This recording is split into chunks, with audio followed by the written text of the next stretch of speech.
saying, guys? It's shooting at my Twitter link, etc.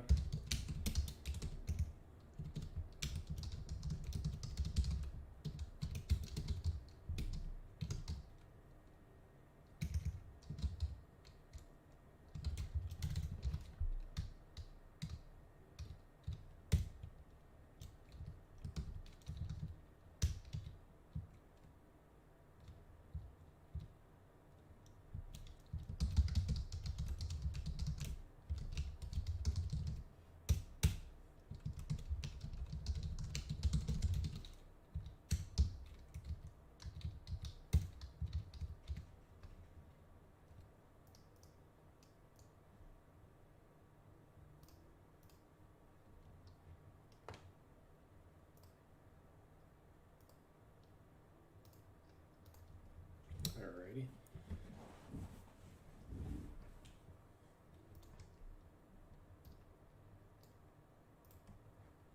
So we're finishing off the LA Clippers today.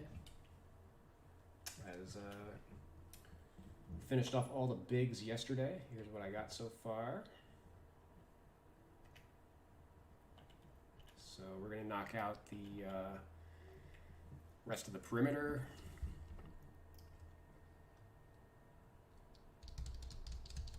And I think I'm gonna make a habit of, when I start my streams, reviewing the NBA news around the wire, as things that happen will get updated into the roster, obviously. So let me switch scene. Oh great, that didn't work. Let's see.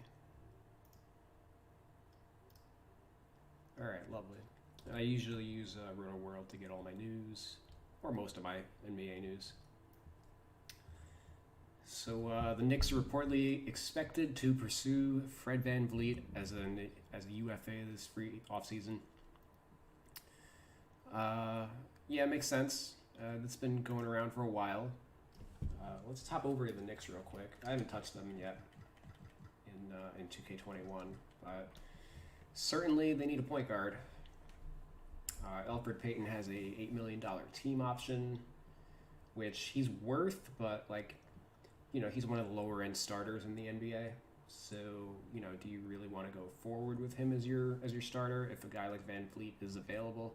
Ntilikina is really looking like a career backup type of guy, and Dennis Smith Jr. was absolutely awful last year. And he actually was linked to the Orlando Magic a couple days ago, which is kind of an indictment of Markelle Fultz. Like, you already have one athletic point guard who can't shoot. What the hell are you going to do? You know, why are you looking at a second one, right? Unless maybe they have an offer for Fultz or something, you know. All right, so Kawhi Leonard, according to Jovan Buha and Joe Varden of The Athletic, some Clippers teammates had an issue with what they perceived to be preferential treatment of Kawhi Leonard this past season. A season that began with so much optimism due to the additions of Leonard and Paul George went up in flames down in Orlando as the Clippers blew a 3-1 lead and were bounced from the playoffs in the second round. Former head coach Doc Rivers lamented the team's lack of chemistry in Orlando, but it was likely an issue even before the team entered the bubble.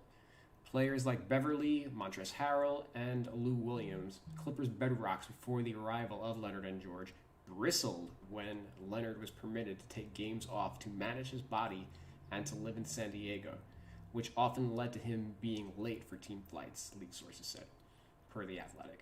This is something that new head coach Tyronn Lue will need to address this offseason if the Clippers are to be the title contenders that many expect them to be.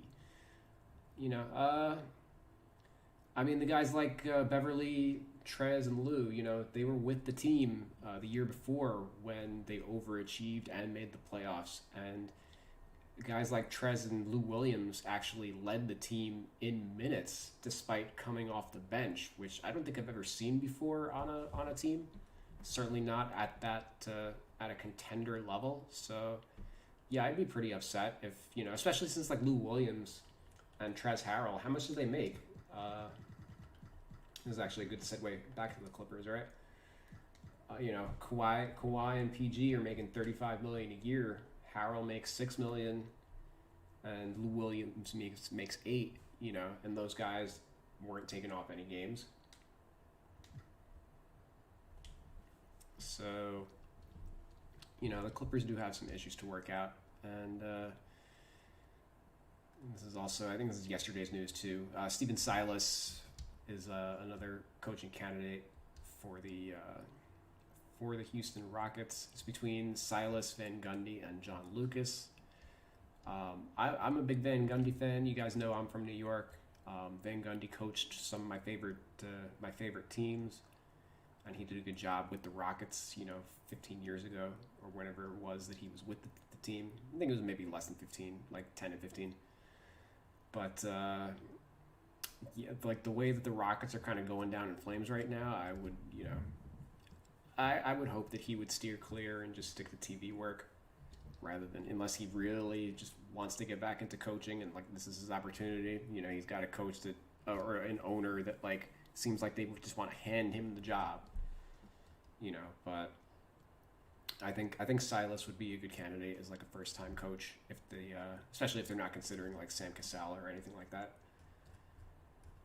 Realistically, it comes down to who's going to take the least money, because Tillman Fertitta is a broke millionaire, I guess you could say. What am I looking for? OBS. Okay.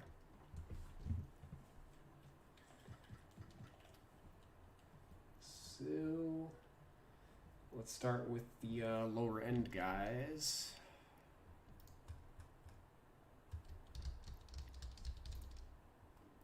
For the small forwards, let's do Amir Coffey.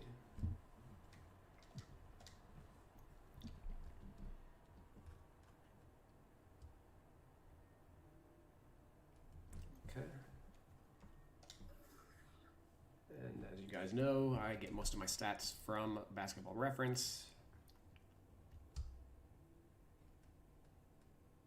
A little bit of synergy here and there.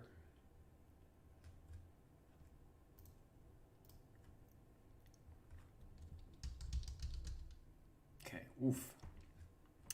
All right, Coffey. He only played 159 minutes at the big league level. Most of his PT came in the G League, so we might be checking on those stats in a bit. But he, at the NBA level, was on his layups. He was 6 for 19, which is 31.5%. That's bad. That is bad.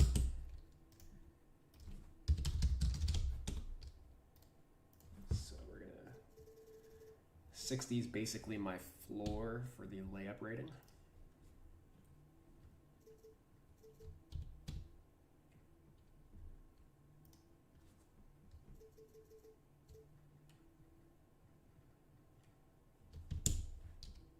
Close shot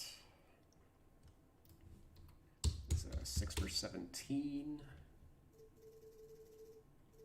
just 35%. He was 1 for 3 on mid-range. He's a rookie, so really all we have to go on.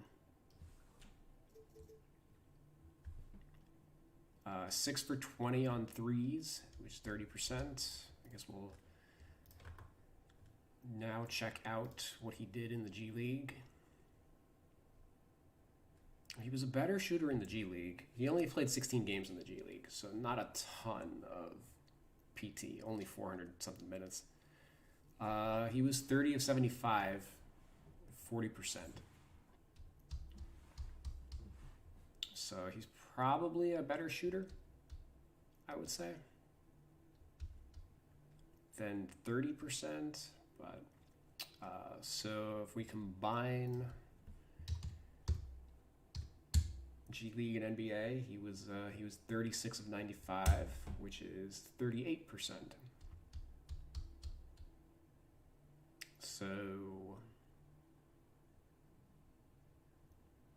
So that's like an 83 3-point rating, right?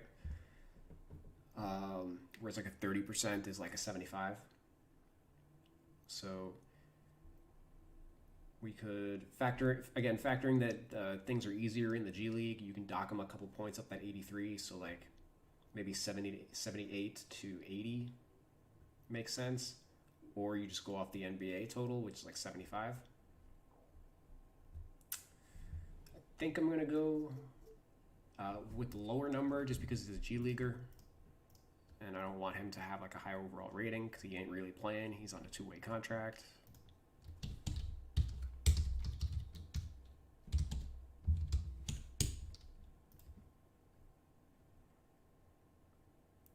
Free throws, he was 6 of 11. I mentioned this before on yesterday's stream. Dylan Olson has a question. How do you determine post moves? I'll get to that in a second. I mentioned yesterday that free throws in the G League are easier than they are in the NBA for whatever reason. Because there's a ton of guys who, like Coffee in the G League, shot 72% on his free throws, 23 of 32. And in the NBA, he was 6 for 11, which is 55%. So my working theory is that, you know, when you're getting more PT, you're in more of a rhythm, etc. So it's, you know, you're more likely to hit your free throws. Plus, there are less pressure situations. You know, you don't have like 30,000 people, 20,000 people screaming at you. You know, G League gyms are usually, you know, empty. It's just a lower pressure environment. Whereas in the NBA, they're also higher volume players in the G League.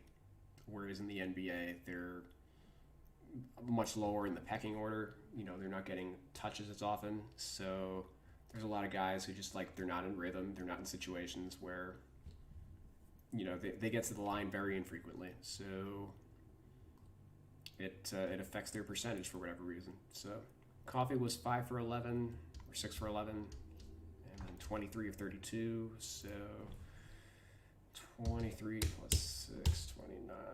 That's 29 of 43, 67%.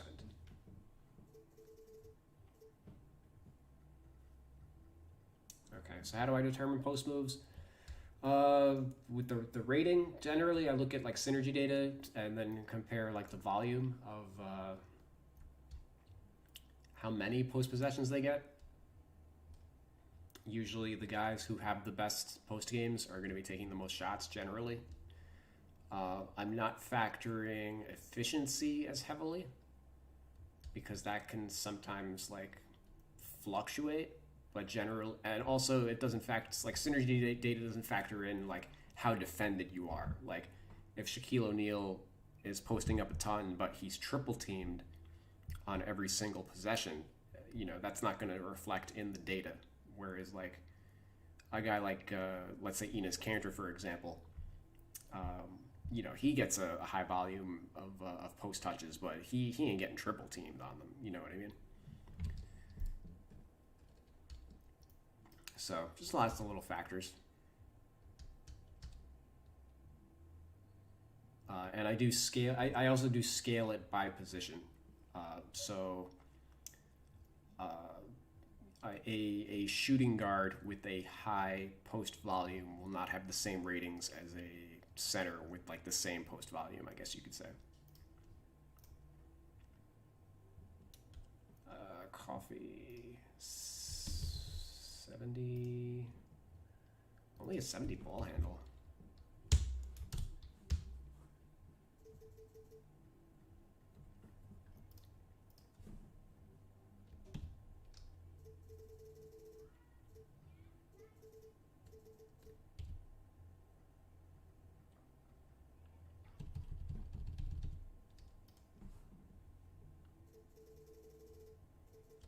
Driving dunk. I doubt that's.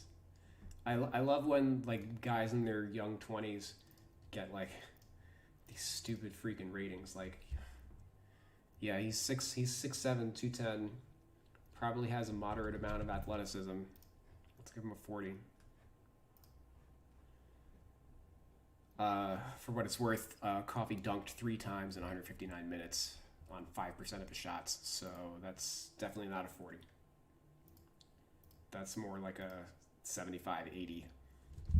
I suppose we can watch some Amir Coffee in a second.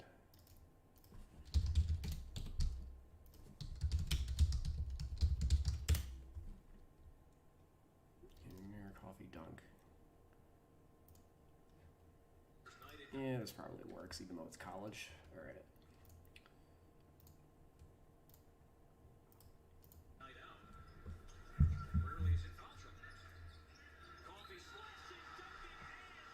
Okay, it would help if it didn't buffer.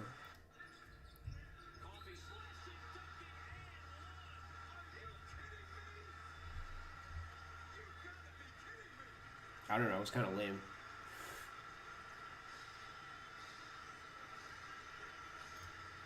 But enjoy this, folks.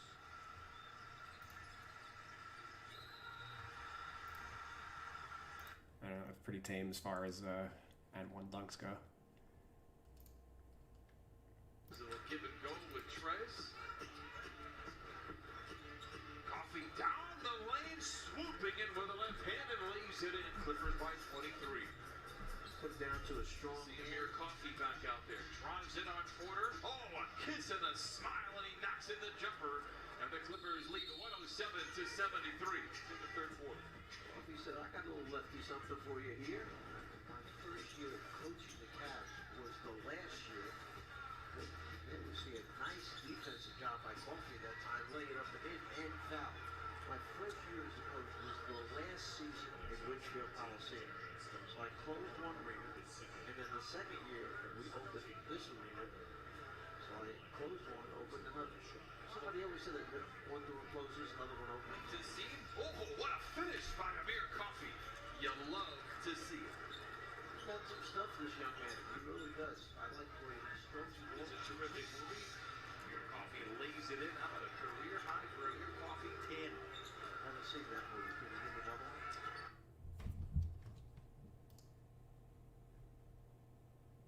Actually, let's watch that one, yeah. Virtual fans are really getting into this stuff.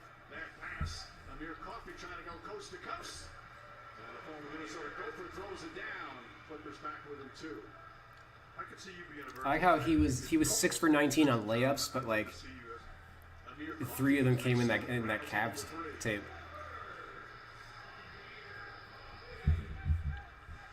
This lead is as good as it gets in this league. And what I love is had it going and was willing to read the defense and take what the defense gave him. Coffee drives, gets inside. Boy, too easy. I don't know. I have questions about how Basketball Reference calculates their layups after watching this. Like, unless we watched literally all of the layups he hit in like his NBA career, you know. 2.5 years, number of setbacks. Okay, yeah, 40 dunk. Get the fuck out of here, bro. But when Robertson entered the game, obviously no fans, the entire Oklahoma City team, standing ovation, in the rec league, the summer league, alley-oop, and Coffee. 40 dunk. 40 driving dunk. 25 standing dunk. 40 driving dunk. These are outstanding players. Coffee with 17 points to lead all scorers.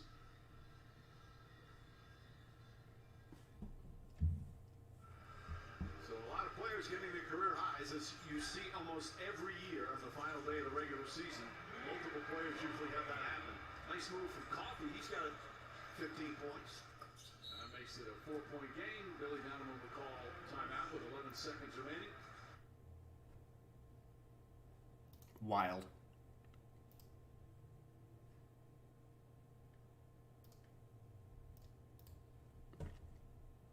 Wild. What about ball handle? Is it based on like turnover percentage? No, ball handle is. So the thing about post moves and ball handle is they're both.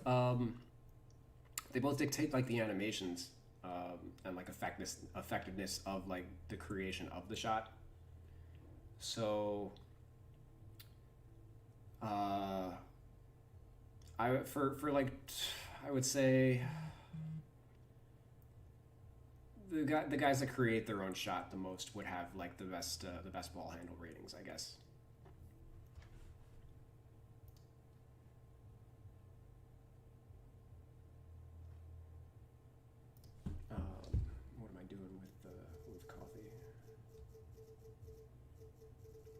I wouldn't. So I wouldn't worry so much about turnover percentage.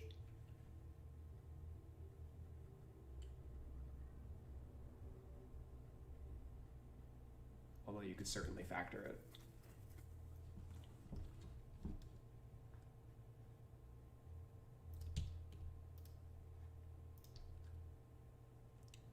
Shot IQ.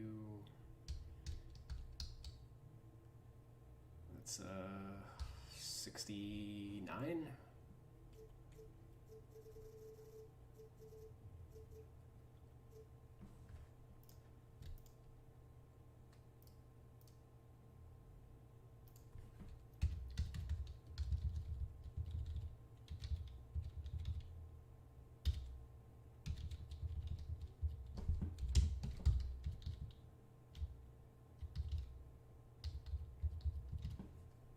And did I say actually? You know what? We're gonna go driving dunk on. We're gonna go 80 on driving dunk. From what we saw, the 60 driving layup is kind of weird. Or the.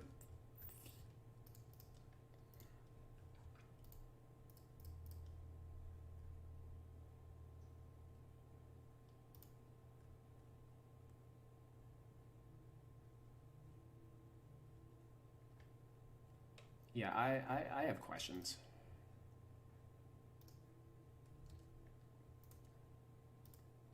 All right, here's Coffee's shot chart. Is that 6 for 19 on layups that we're looking at?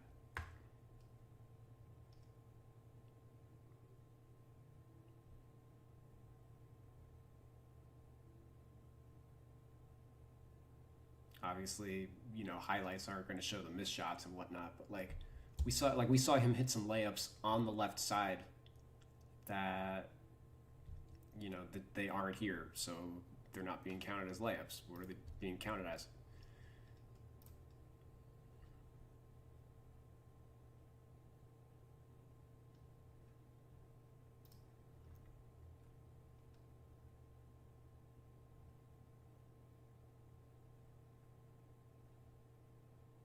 Like, I want to know.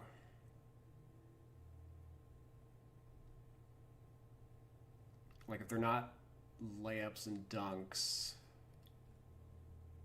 like I are some of them being counted as like running jump shots or something like that? You know, I don't really understand how we watched him hit like 6 layups in 2 videos. But like some of them, it looks like weren't even counted. But that's an aside.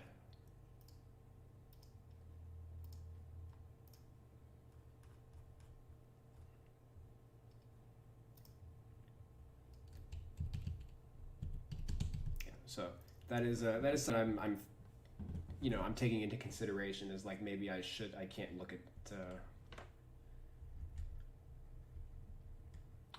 that as a reliable data point because I've already noticed like issues with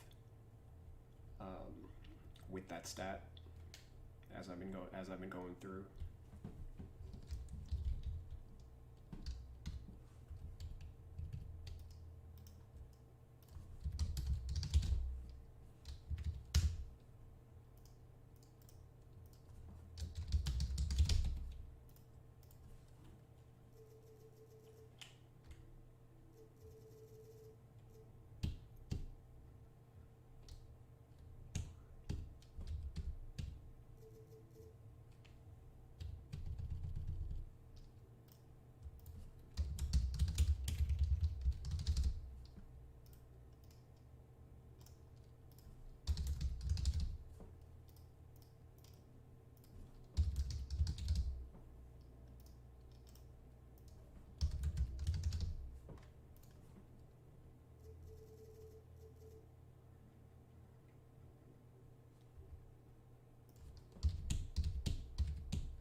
Let's see.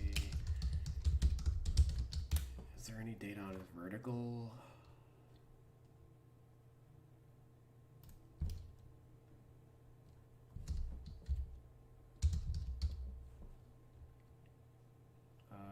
vertical.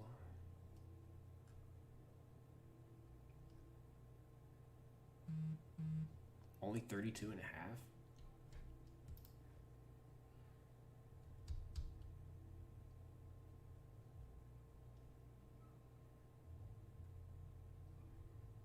Only 32 and a half. That's weird.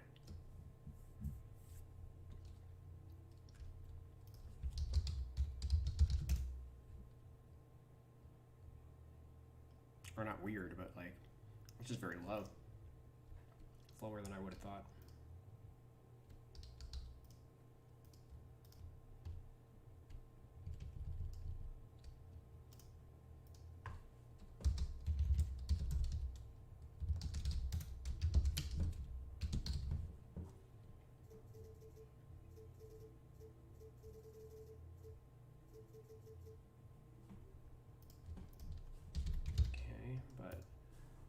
I think it's also fine. I feel like a lot of the vertical ratings in 2K are also a little higher than they should be. 80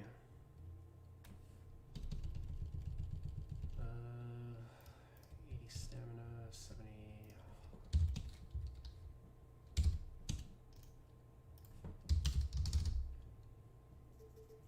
70 hustle is a little weird. You were wondering about, do I look at their combine stats for the athleticism attributes? Yeah, I have.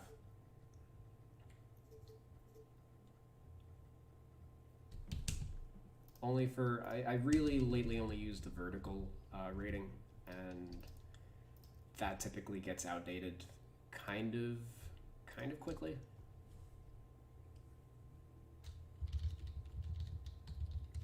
Certainly, by the time a player turns 30, their combine vertical doesn't matter anymore. But I think it's a good base that you adjust from. Is there a way to see your roster without a PlayStation? No. Not to my knowledge. Aside from viewing these videos, hey.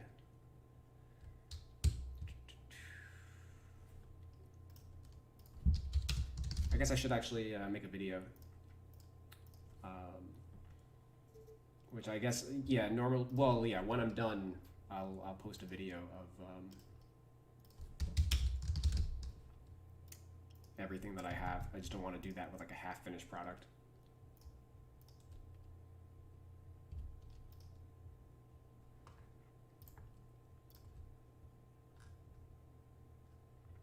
I doubt that he had enough PT to get any possessions on synergy. Nope. Okay. So I think that one's fine. This one's probably fine. Did I give him 55 pass perception without even looking at like his steal rate? Yeah, no. What am I fucking doing?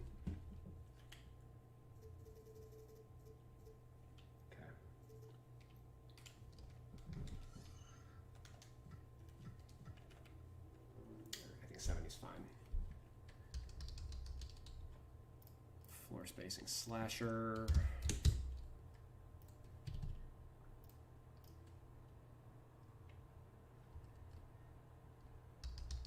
Okay.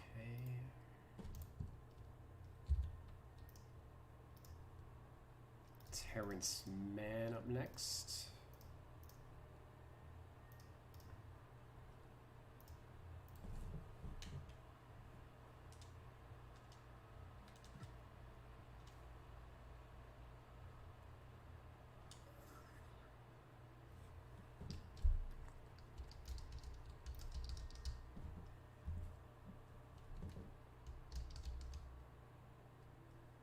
Okay, layups. He's 20 of 36, 55%.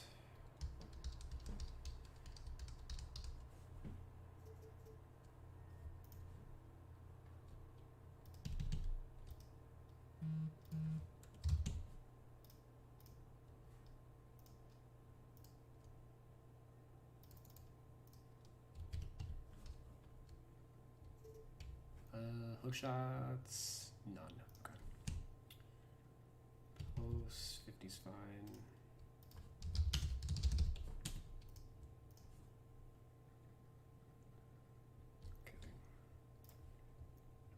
Some of these attributes, by the way, I already did in advance. Like, it was easier to group them out. So we did the rebounds, blocks, etc. All the counting stats, consistency stats. Those are already done in advance. Just really going through, looking at the shooting ratings, and the defensive stuff is probably the most subject to change. So man was 11 of 30 from close range, which is 36.5%.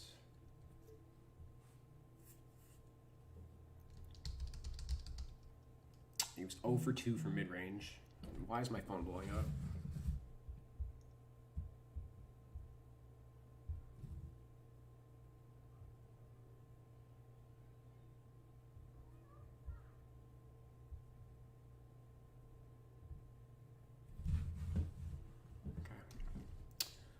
Over 2 for mid-range.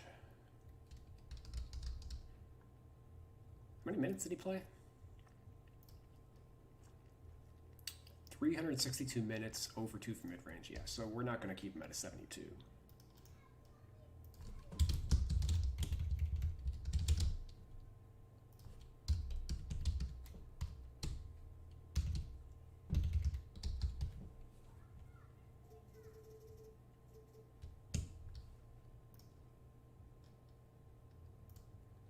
Uh, 7 of 22 on threes, 32%.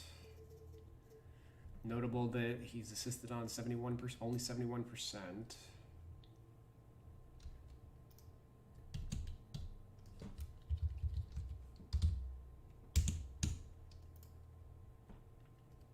So some degree of difficulty there. 18 of 27 on free throws. How much did you play in the G League, bro? You didn't play in the G League at all.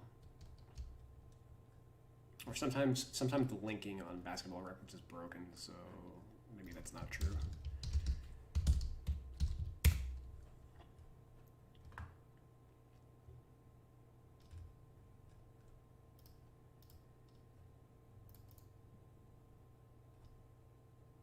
Yeah, he played 20 games in the G League, but Basketball Reference doesn't have the link on their site. I like how my streams are just as much a commentary on Basketball Reference as they are on like NBA 2K, you know. Okay, so he played 20 games in the G League. 35 minutes a game, 15 points a game, 15, 9, and 6 were his averages, 9 rebounds, 6 assists.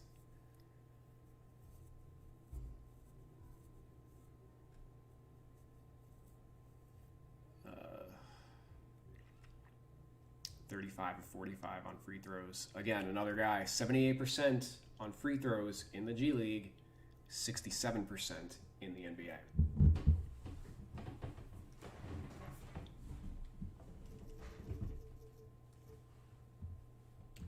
Okay.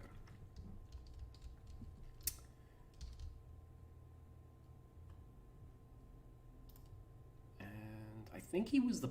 So I think he was the point guard on this team, on the G League team.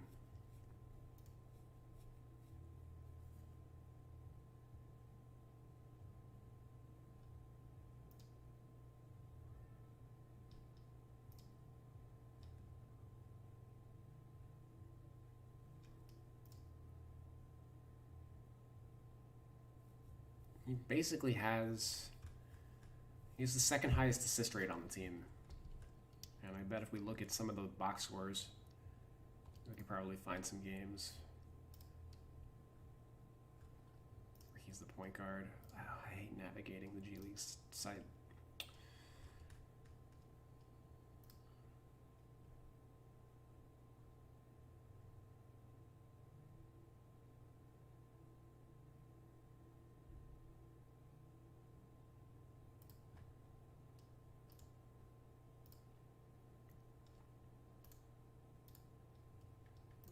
So this is the last G League game that they played before the shutdown. Kevin Gailey and Male, so center, power forward, and then these three guys. Palmer is 6'6", 207. God forbid they show man's height, but he's roughly about the same.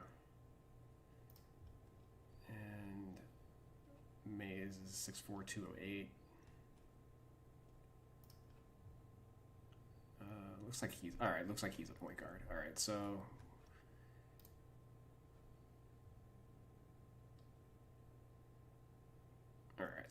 point guard, shooting guard, small forward, or maybe he's the shooting guard and he's the small forward, whichever way.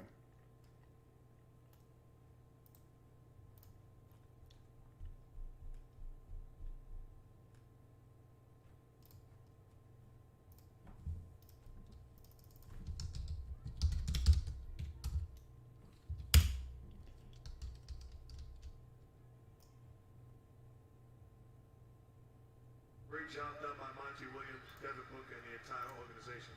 Got a lot to be proud of. Absolutely. JaMychal Green for three. And that's where he is such a difficult matchup. Man trying to keep it alive, and does. And a holder for the final shot. Jackson fires away and hits the three. Not the final shot, but a successful one with 2.4 remaining. Beat against Kawhi every day, Paul George every day, Marcus Morris Sr. every day. That's experience that you can't get anywhere. Nice give and go, and Terrence Mann with the finish. Hey, I'm just thinking, Mike, there are guys in the rec league, the summer league, alley-oop, and coffee, and a nice feed for Mann. Watching this game thinking, I can play with these guys. Terrence Mann, Joakim Noah, Patrick Patterson, Rodney McGruder, and Amir Coffey out there for the Clippers. Nice move from Mann. And he's got 6 points. Well, got me pumped up where I just went out and tried to get the best I can. But I think it's going to react. It'll be different for different officials, I believe. But it's going to be so unusual not to have that electricity. There's photographers along the baseline and camera people along the sideline as well. There is more room to operate, maybe get a better angle. So thank you, Steve Jammett.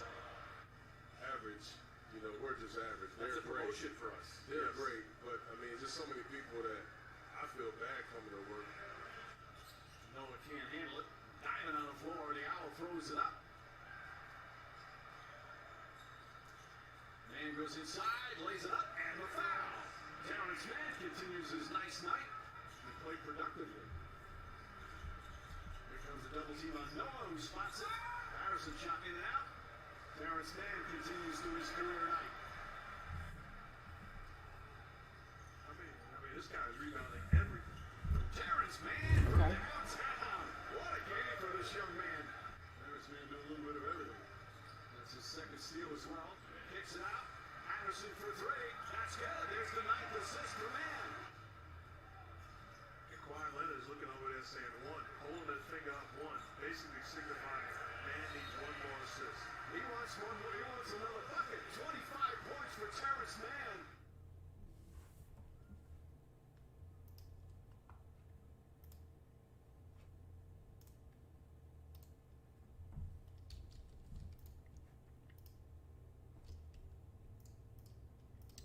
Okay.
So he was the point guard in that video, but I don't know if we're swapping his position at all.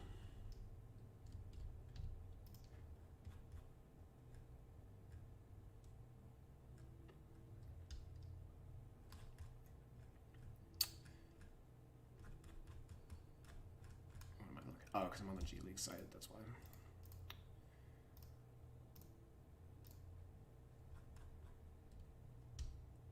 Okay, driving dunk. I made 4 dunks this year.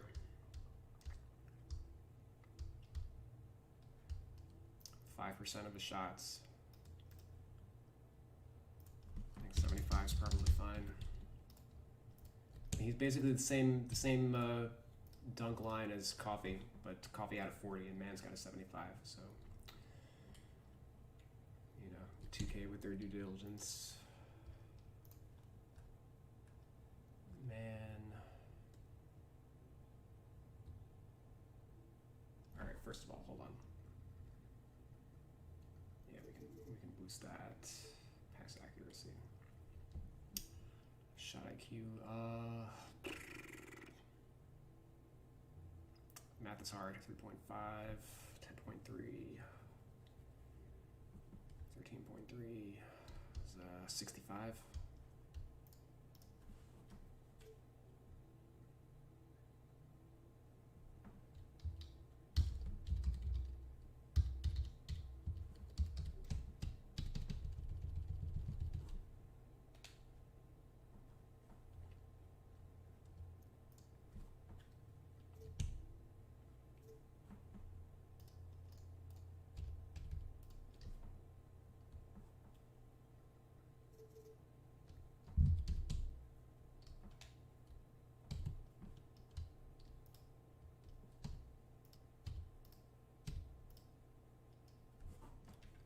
I don't know why they have some of these guys so low.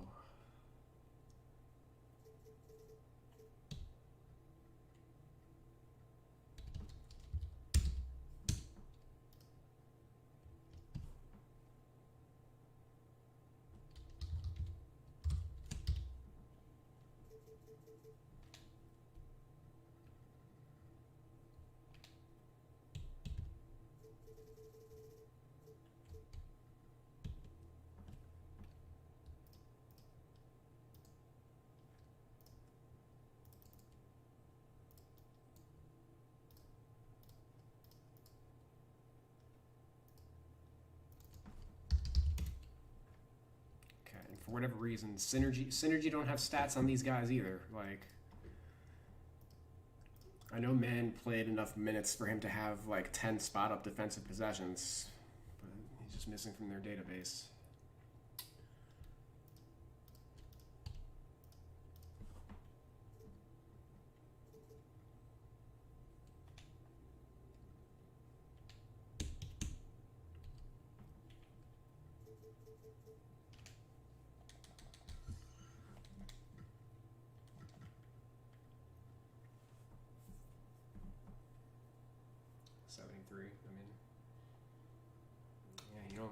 He didn't really play much. It's a Doc Rivers team. I guess the one thing we should actually look at is whether or not he's going to be a small forward. I have him currently right now as a small forward point guard, so like he's a little bit of an Evan Turner type.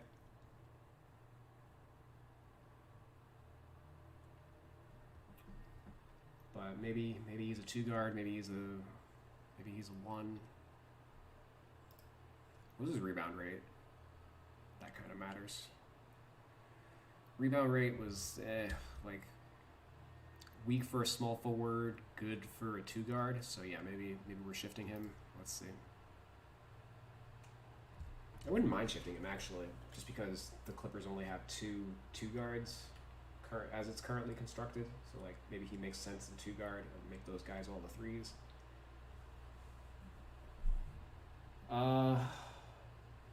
Yeah, Giannis's vertical is a 99.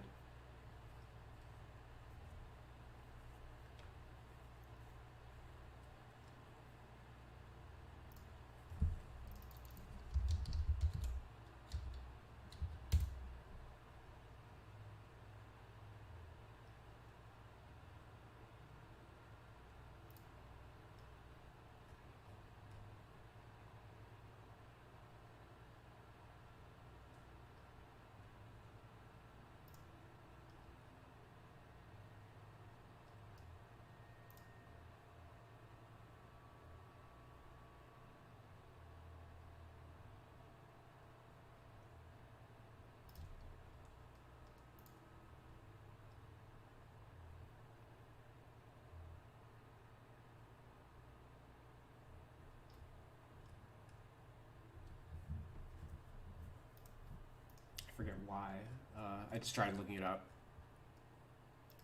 He didn't go to the combine, I don't think, but so I had to Google back then. Oh, it's not a 99, it's a 95. 2K has it in 85.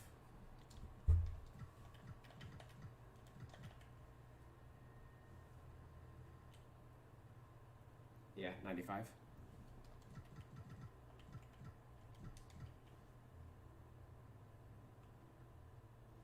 Basically, he has reportedly a 40-inch vert.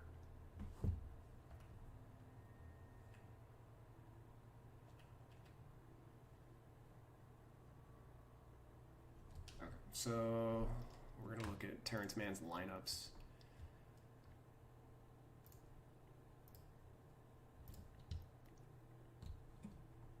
Try and figure this out.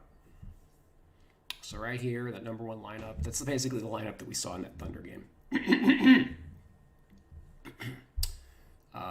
Which is Mann, Coffey, Magruder, Patterson, Noah. Magruder's probably the two guard there. I guess I didn't actually look at... They look at Coffey as a 3, so yeah, they're looking at Magruder as a 2 there.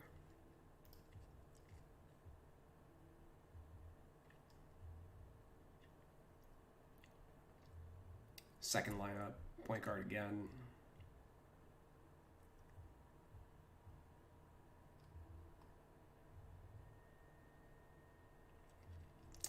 Here, Lou Will. This is I think here he's a 3. Lou, Jerome, Mann. And then Walton, Jerome, Mann. This one's Mann, Magruder, Coffey, Beverly, Mann, George, Harkless, Williams, Mann, Magruder.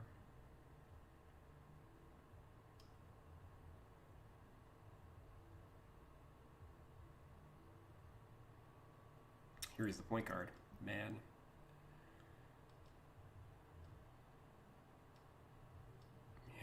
Pretty clear point guard here.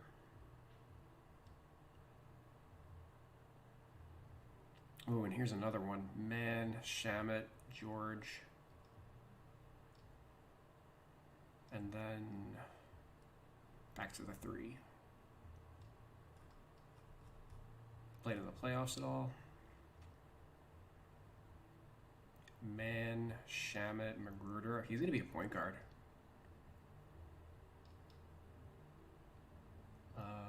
Mann, Magruder, Coffey, Williams, Mann. Here's a 3. Williams, Jackson, Mann.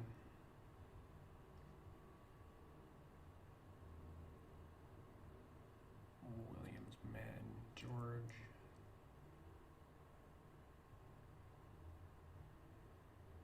And then point guard again, Mann, Magruder, Mann, Shamet, Magruder.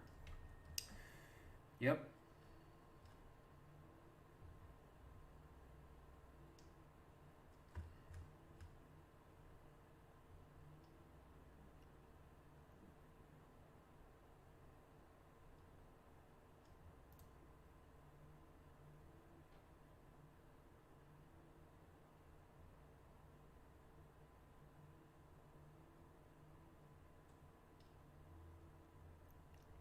Notable. This is Lou Williams is the only point guard that he really played with. He didn't play with Pat Beverly at all.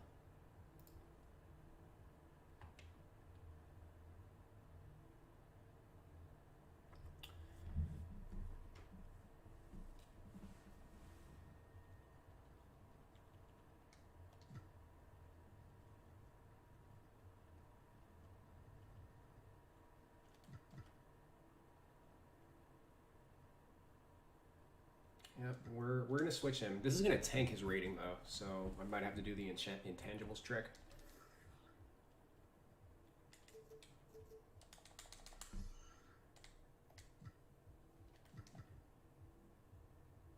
Not too bad. I'll accept him at his 71. And this also, like, this is why he spent so much time in the G League. Like, basically he was the third string until they picked up Jackson.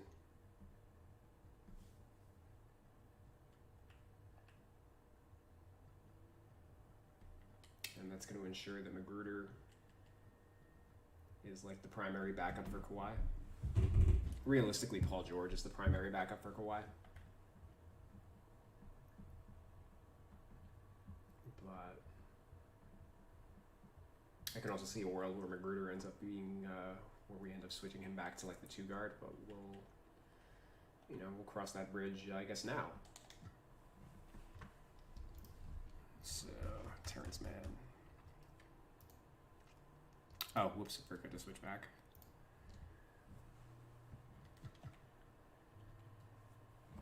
Yeah, so 71.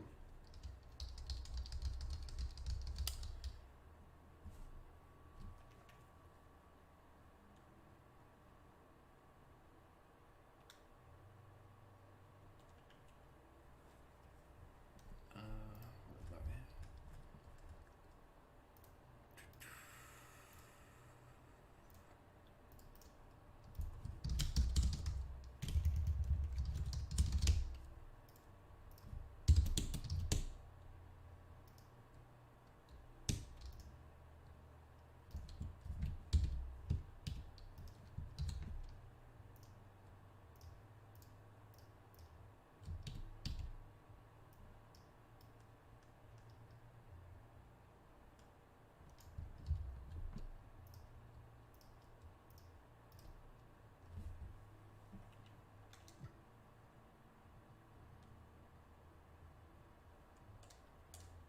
Okay, Rodney Magruder.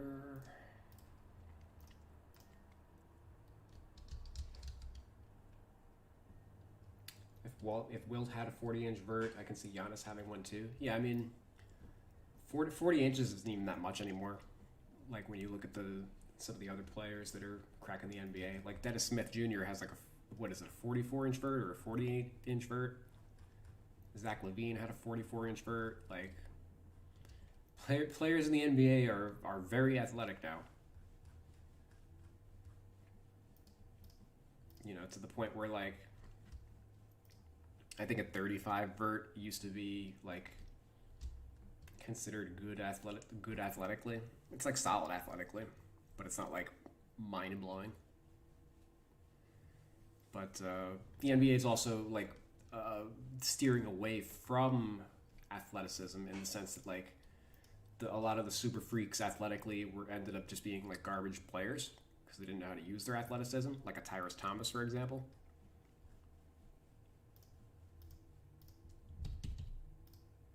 So, like point guards are the premium athleticism position for the most part, but everywhere else you can kind of get away with like the Lauri Markkanens, Nemanja Bjelica, like those are the power forwards that teams are really looking to utilize now. And obviously, those guys or Nikola Mirotic, power forwards more about skill than being like a freak athlete now. Whereas like 15 years ago, it was Stromile Smith, Tyrese Thomas, etc.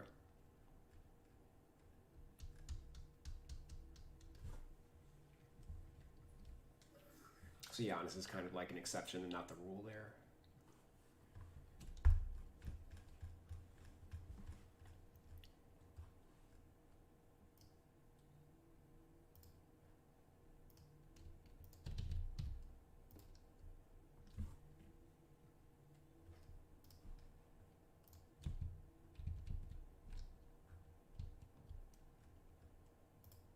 I guess Marcus Morris also falls into that category of power forward.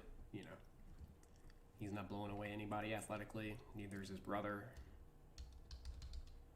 Okay, Magruder. He ain't blowing anybody away athletically either. Oh, funny. Okay, so they have him at a 60 driving layup. 50. Some of the 2K ratings are so freaking random.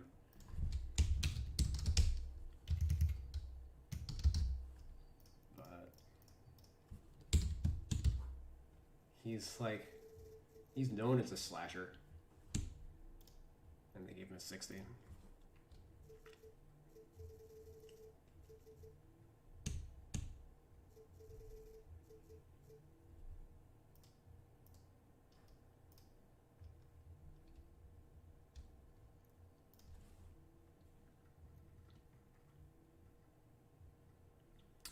.88 close shot. Okay. That's high.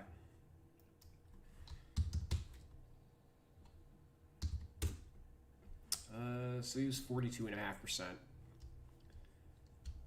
It's 24 of 56 this year.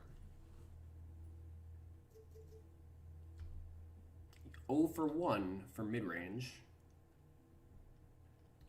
And then only 28% on threes, 26 of 92. Which is probably his career low or something. Like he's 34% for his career. Shot 35% last year, 43% the year before that. Granted, he's not the highest volume shooter. He hits about 1 3 per game. Or at least he used to hit 1 3 per game. Here he hit 24 threes in 56 games. But how much of that was minutes? Well, before he was hitting like 1.8 threes per 36 minutes, and this dropped him to like 1 per 36 minutes. So obviously he had a very disappointing season, I would say, for the Clippers. Generally, Doc Rivers, like the one thing I've noticed about Doc Rivers is the role players on his team usually put up garbage stats because he uses them a lot and just like very limited, like kind of cookie cutter usage. Like the players don't really have much freedom, I guess, to really get their own shot. So guys like Avery Bradley, and I remember before, like when the Celtics came together in like 2018, a lot of their guys, just like their stats were in the tank. You know, you get like, I guess Nate Robinson would be a great example. Nate Robinson with the Knicks was a big time scorer, and then he joined the Celtics, and they basically wanted him to be like, be our Eddie House replacement, you know, just be a jump shooter. And Nate Robinson is a guy who's, you know, fantastic at creating his own shot due to his quickness. So Doc generally has a tendency to just put these guys in like a box. And like Magruder's usage dropped by 5%. It was a career low. Like if they were just using him as a spot up guy, I don't think that was going to work.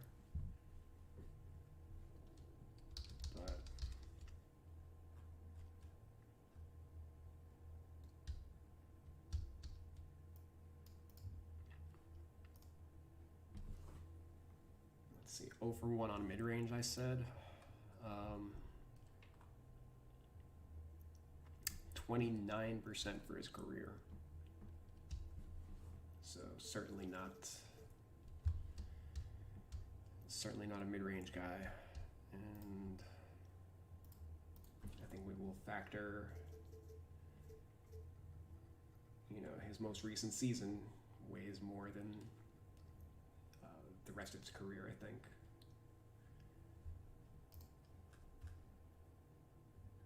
Oof. All right, so Magruder was 56% on free throws this year. The 72, basically anybody who put up a small sample free throws wise, 2K basically left their rating alone. So he shot 72% last year, but I just don't understand the whole like, oh, well, the sample sucks, leave him alone completely. If the samples is not enough, like combine the two seasons. So, you know, if we take 2019 and 2020 and put them together, he shot 67% from the line, 71 of 106. You know? even if you don't want to give him a 56, I think you do have to factor in that, like, yeah, he shot them. He did not shoot well this year. Let's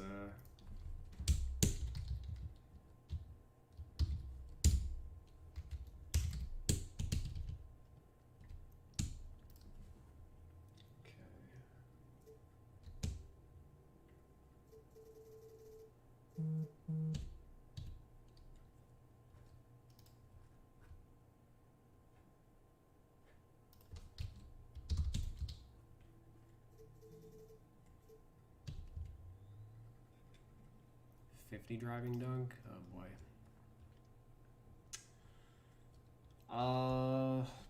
Well, he dunked 3 times this year. 1.5% of his shots. Like, he's dunked 20 times in his career. 2% of his shots. He was a better dunker as a rookie, but then he got hurt in his second season, and I guess he probably isn't quite the same player that he was. You know, he's kind of living off of his rookie year, reputation-wise, I would say. But I don't think he's a 50. Let's go 55.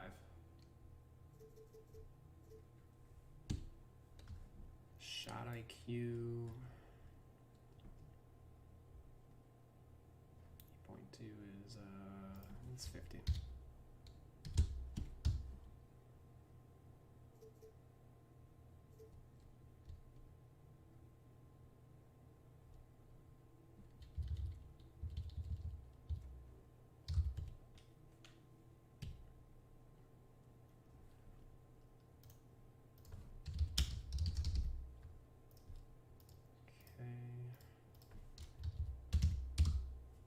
Defense will be interesting to look at.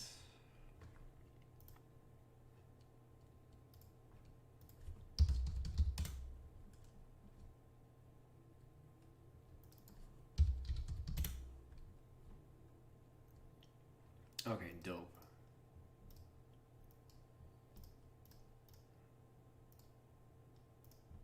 Okay, cool.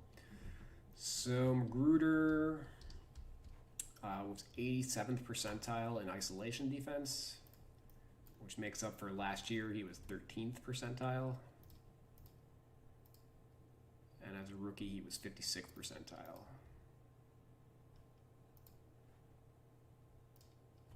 Okay, so I think 80's fine.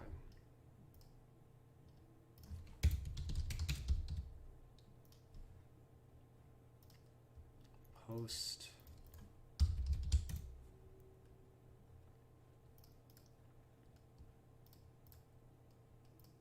He didn't log enough possessions.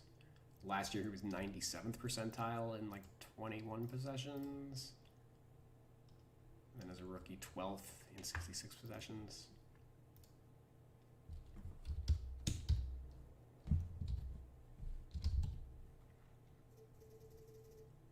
I think we can do that.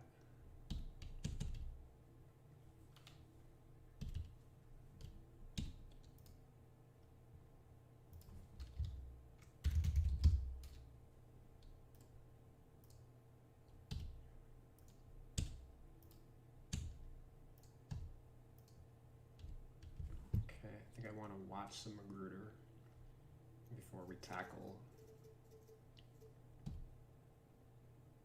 He's a hustle player, and they have him at a 70. They dropped him from an 82 hustle to a 70. Whereas, like, his fucking nickname is the garbage collector or something like that, you know? Like...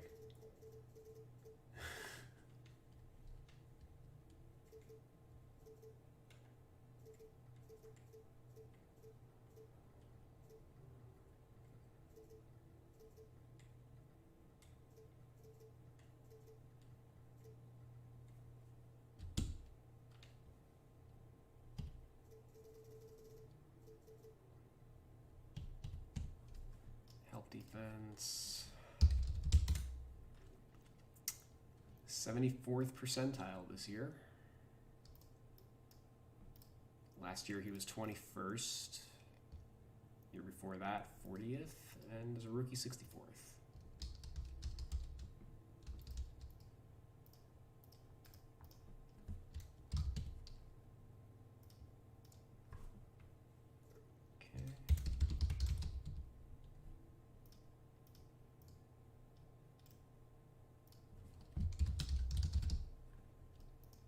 pick and rolls.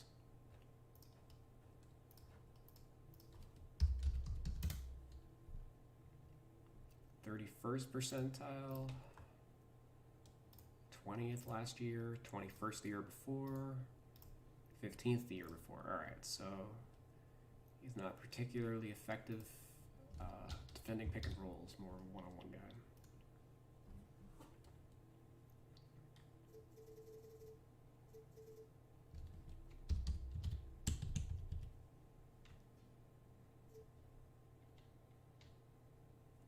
Okay. Let's load up some Magruder tape.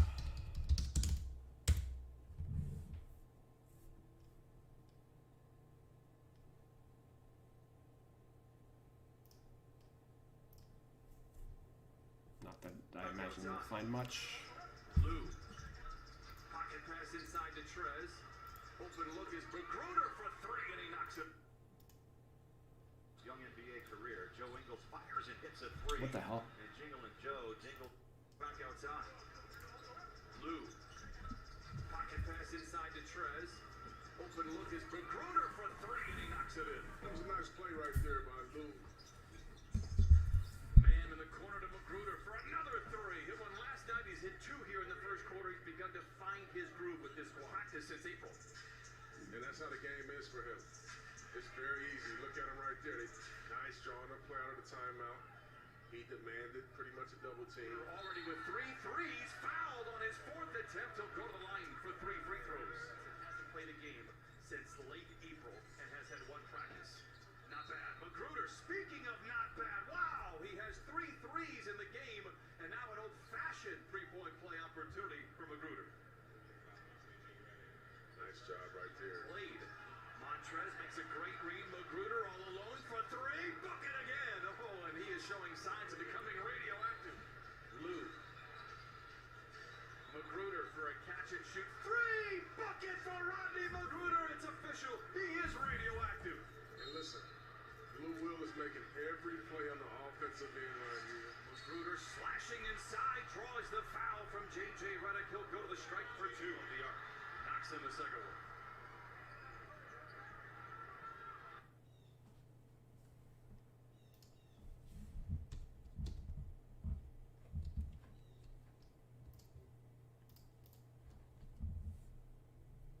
Okay. So I guess these are fine. Like that. 73. I think I want to look at his positions.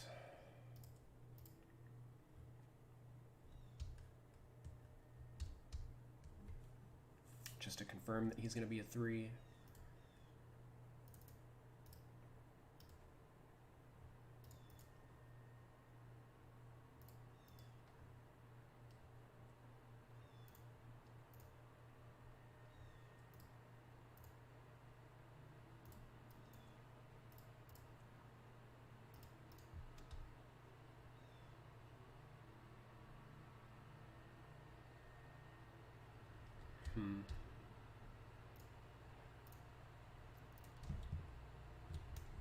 Okay.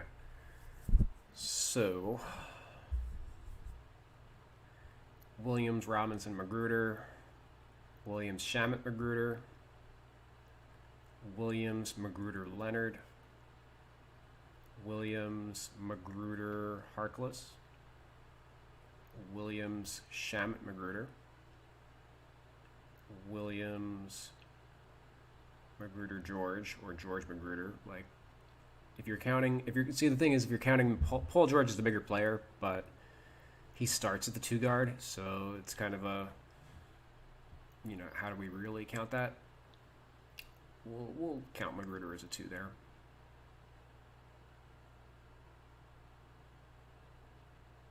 This is Man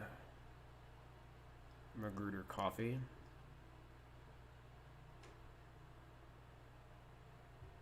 Man Magruder Coffee again.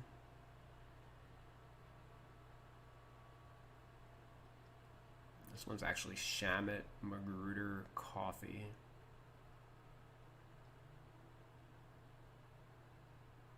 Beverly or Williams, Beverly, Magruder.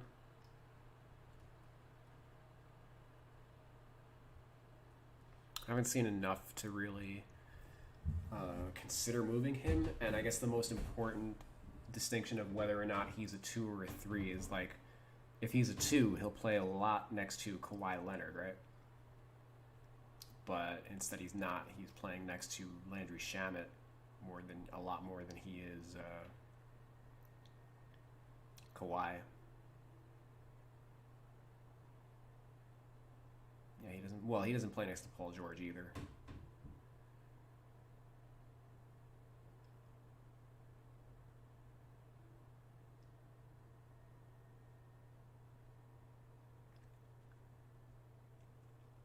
But because he plays so much next to Shamet, I think that's a pretty big factor. Plus Jerome Robinson, who was the 2 guard also before the trade.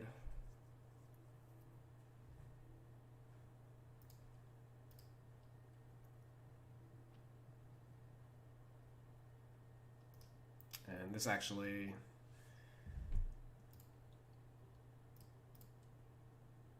this is the Synergy site. Let me zoom over a little bit. So this is a pick and roll offense. This is a pretty good indicator of A, the ball handle rating, but B, what position he played this year. So only 6.8% of his possessions counted as pick and rolls, right? What was it last year? 20%.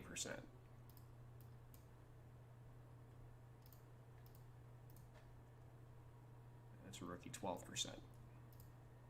So when you drop from 20% to 7%, there aren't a ton of 2 guards that have a pick and roll rate that low.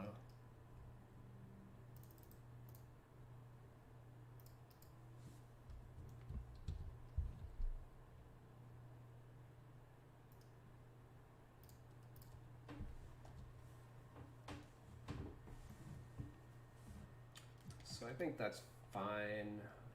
If we did switch his position, how badly would it affect his overall? 71. Yeah, we'll leave him as a 3. That gives him the leg up over Terrence Mann.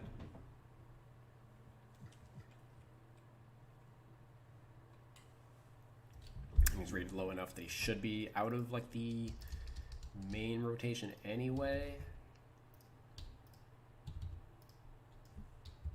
As far as I think he was one of the beneficiaries of like whenever Kawhi got his load management.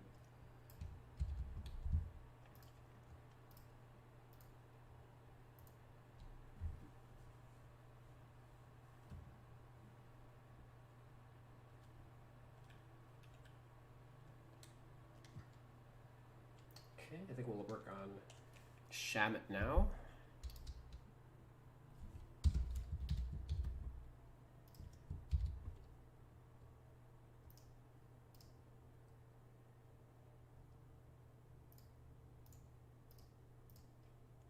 Basically knock out all the role-playing wings before we tackle the stars.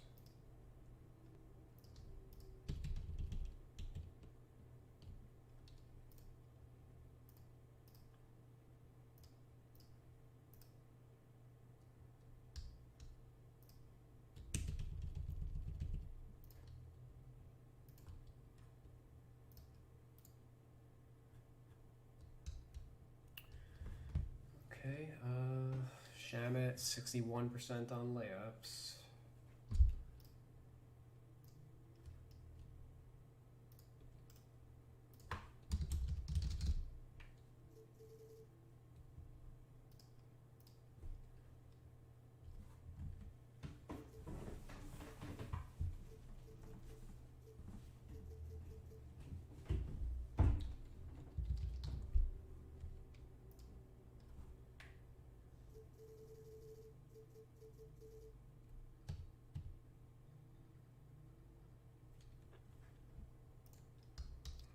Close shot, 12 of 37.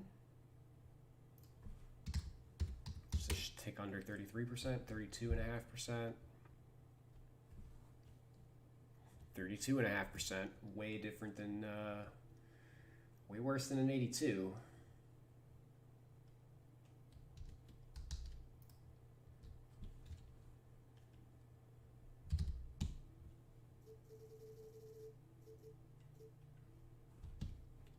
Okay, mid-range. Well, yeah, he was 2 for 14 for mid-range this year, from 16 to 23. From 10 to 16, he was 9 of 16, which is 56%, but I count that as a close shot, not a mid-range. And then 126 of 338 on threes, 37%. So I think an 83 is fine. Mid-range, and he's another, like, players don't shoot the mid-range anymore.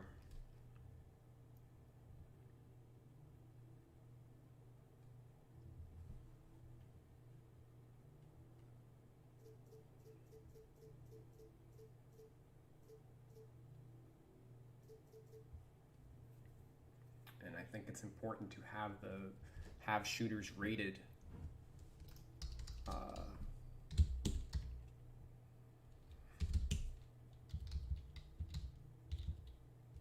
appropriately low to reflect that no, they don't shoot from here, because 2K's AI does look at the rating, not just the tendency when it goes through the gameplay cycle of like figuring out whether or not they're going to pull up for a shot. So if you don't want spot up shooters to take mid-range shots, you better drop their mid-range shot.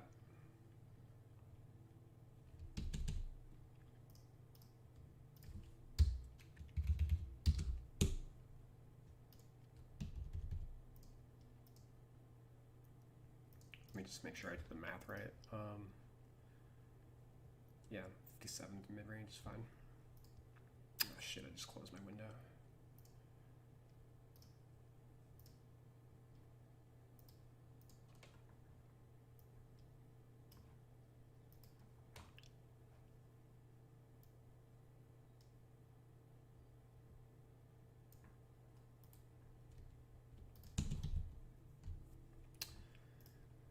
Free throws, 86%. Not a 91. Must have had a rough bubble.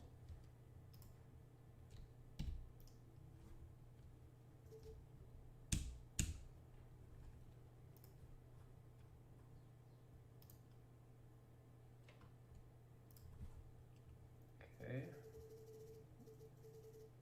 He played point guard in college, but that's not really his game in the NBA.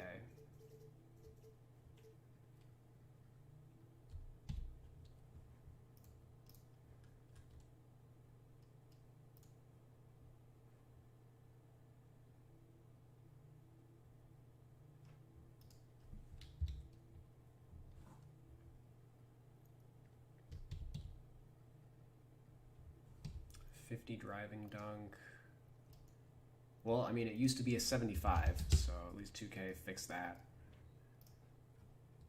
But let's see. He dunked twice this year. He only dunks on 1% of his shots. Maybe 50 is actually fine.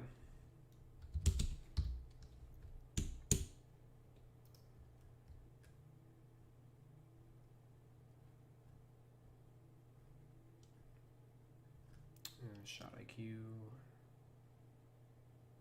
is 66. That's what I got.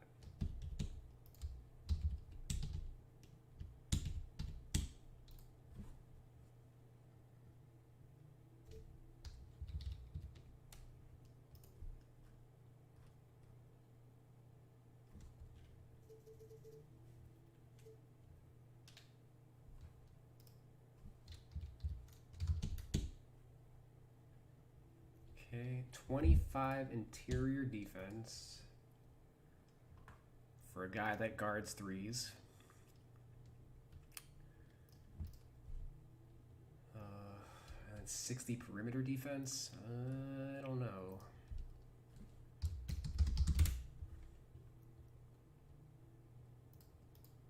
Okay.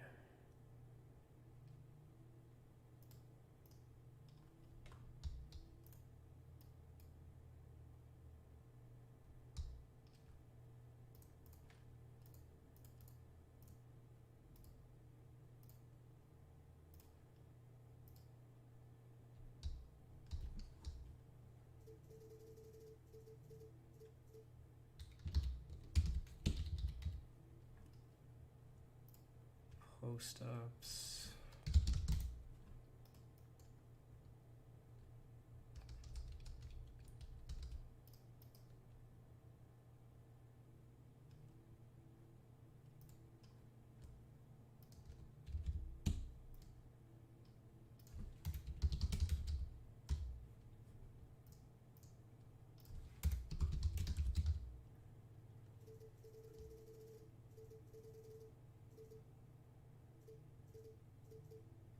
So he's basically he's an average defensive two guard.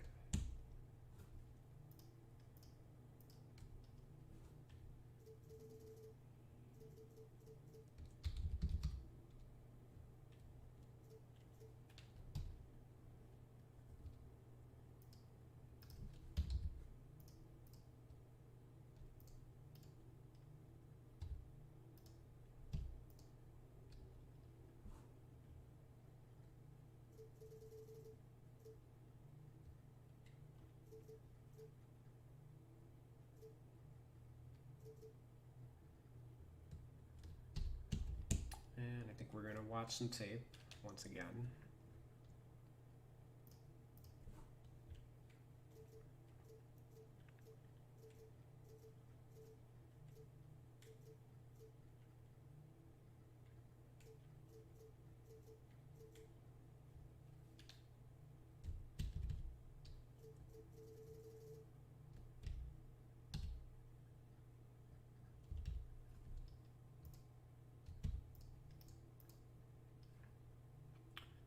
Wild. His defensive ratings are just wild low.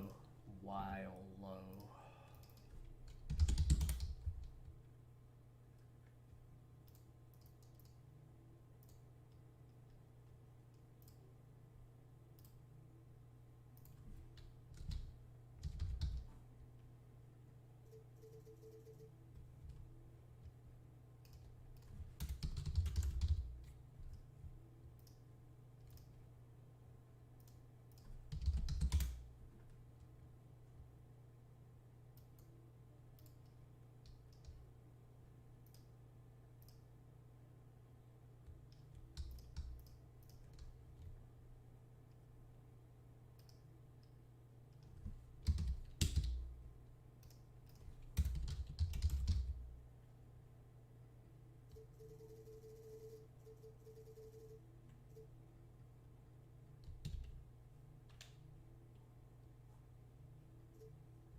Load up some tape.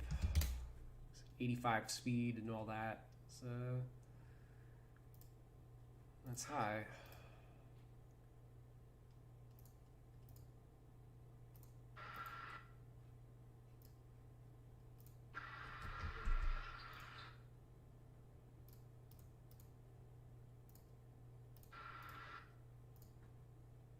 Landry Shamet got the start tonight. Oh, two-handed jam. Oh, Landry Shamet got the start tonight. Oh, two-handed jam. On All right, so just going off of that, like, aside from the dunk, which was one of his two on the year, that didn't look anything close to being an 85 speed. Boban. That's one. What you want to do. Poster. Landry Shamet, listen to this. How? In the kisser.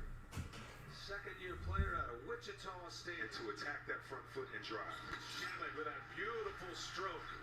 Deadly three-point shooter, Landry Shamet. He shot it at 38% this year. Okay. Shamet on the take now. Shamet. But I'm warming up to lays it. Up and in. How good has he been tonight? Not just defensively. To be even in this series. Nice bullet pass from Kawhi. Shamet at the basket. 12-point Clipper lead with the ball. Shamet steps into one. Boy, Kawhi Leonard put it right in the pocket. And Shamet, with that sweet stroke, hits a second three of the game. Turned it over. Right into the hands of Coffey. Here's Shamet. Got a chance here. Three-pointer is up. And it banks home. Count the basket. He got it off in time. Landry Shamet pushes the Clippers in the triple digits. Shamet hands and scores. He's dunked on Boban, and now he scores a layup on Porzingis. That's a great screen by his big fella Zubac.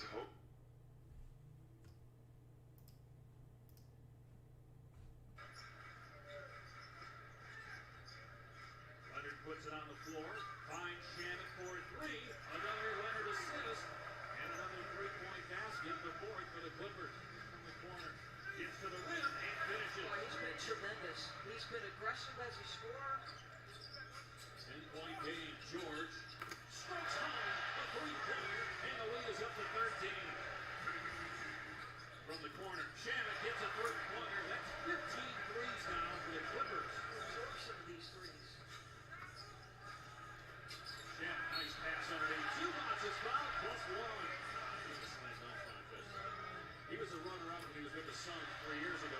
Shamet comes back and drills the 16th three-pointer for the Clippers tonight. He was calling it a two for the 2-3 defense. I'm not sure which one. George drills a three from the corner, and the Clippers can't miss from behind the arc here in the corner. I guess there would be some concerns about he's 36, but he's been resting. Tonight, 6 players in double figures, led by George. Jermichael Green hits a three. That's 20 threes now for the Clippers. We get there. 3 minutes to go. Shamet is fouled. I thought that it was a clean strip by Jones, but he's called for his foot on his face. Bumping none. Shot clock at 6. Shamet to the bucket, and he gets the layup. Twice. That's twice now. He has driven the right side of the rim. Three is good.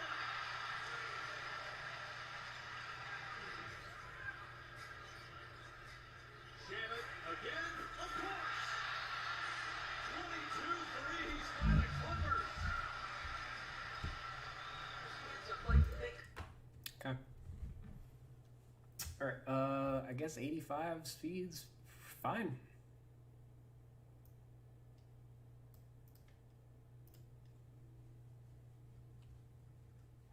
I think I'll boost his quickness a little bit.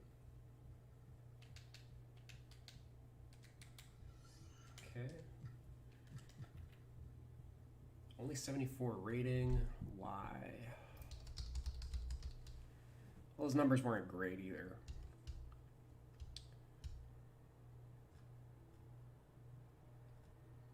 But, which again is another, it's a Doc Rivers thing.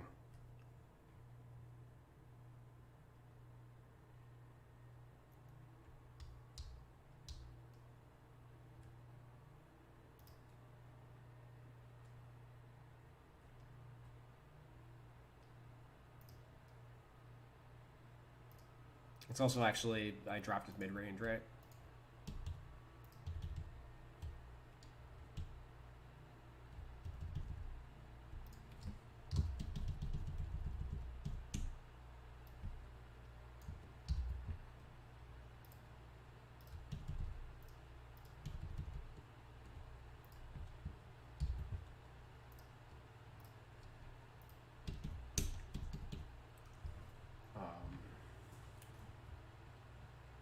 I guess also worth noting, I'm not working on the badges right now, just the attributes. Badges I'll do later, and I can already see, like, this bronze catch and shoot. He doesn't have corner specialist. Like, we could probably boost his rating by a point or two just by doing badges. But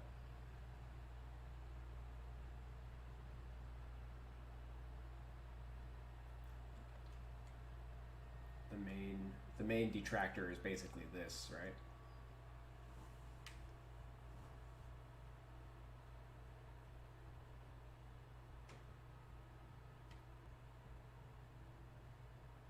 So I think we're going to do the overall trick over here.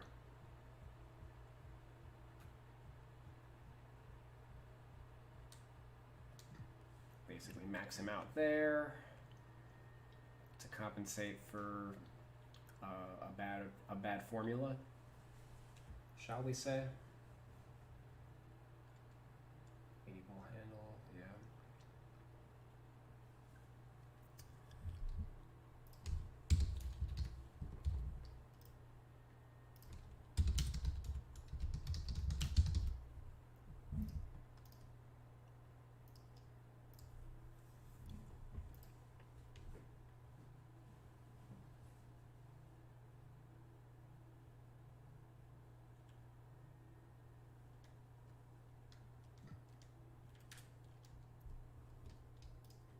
Okay, let's do Reggie Jackson.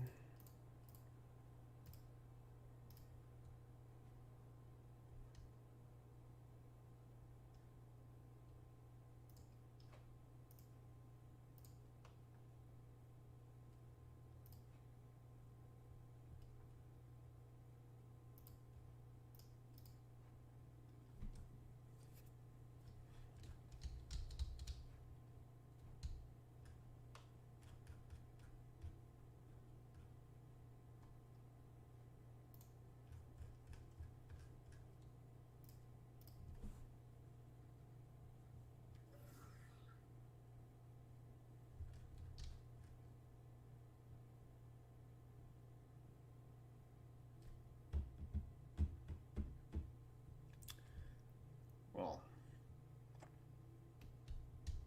hmm.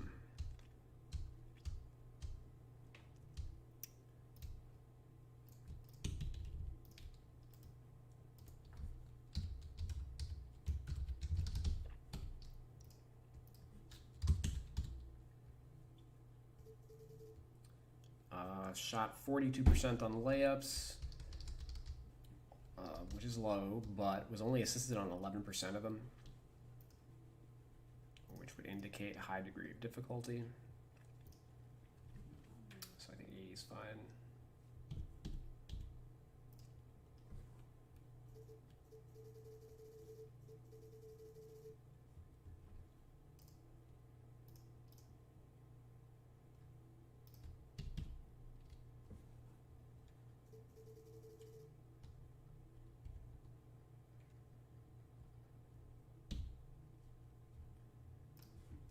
Okay, 41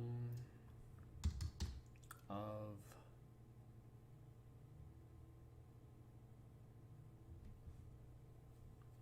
118. I don't know why math is hard for me all of a sudden.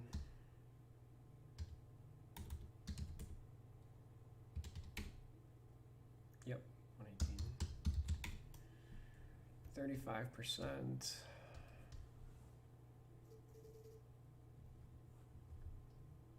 And then 8 of 20 on mid-range, and then 42% on threes this year. 83% from the line. Mid-range probably going up.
Okay, 65 driving dunk. That's probably dropping.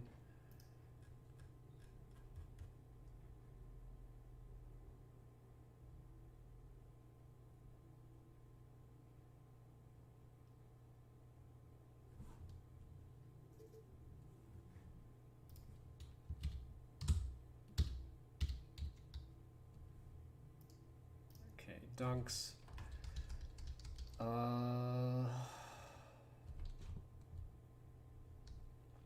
He dunked 3 times this year. 0.9% of the time.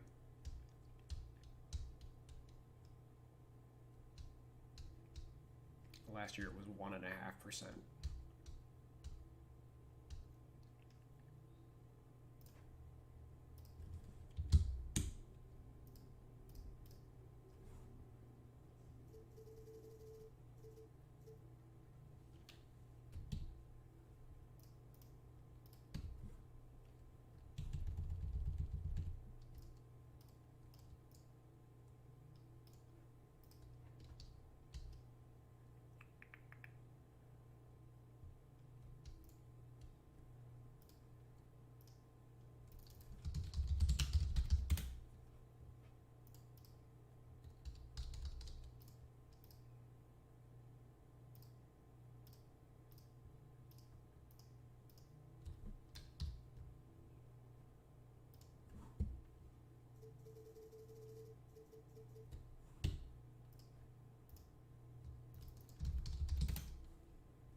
guess the key distinction for Reggie Jackson is that he's a better shot creator than Shamet.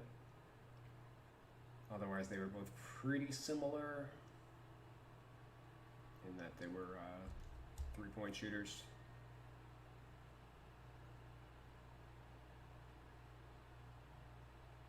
And some of this is also carryover from Shamet was a point guard with the Pistons, or the starting point guard of the Pistons, and then played more of like a two-guard role with the, well, sort of a two-guard role with the Clippers. He didn't have as much on-ball responsibility, but he primarily started like in place of like Pat Beverly.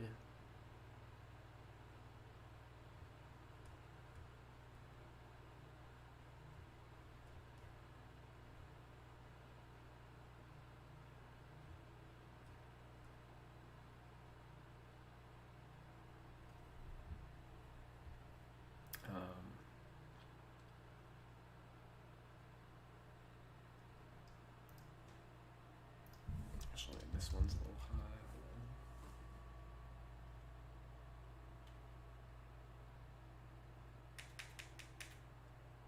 How far is it from 78? I think I need more. Not terribly far. Okay. Might be able to finagle him down to a 78. I think I'm more comfortable with him there.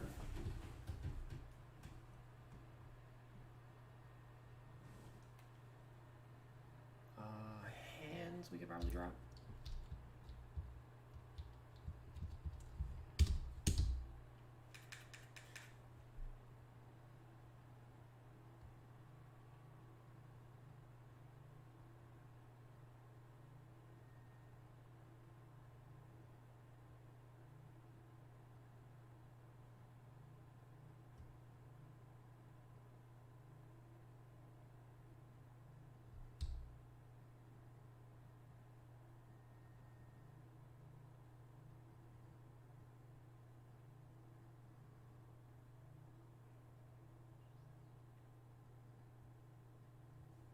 What do you do minutes-wise this year? 24 MPG. What were you playing in your starts? 26 minutes as a starter. Okay.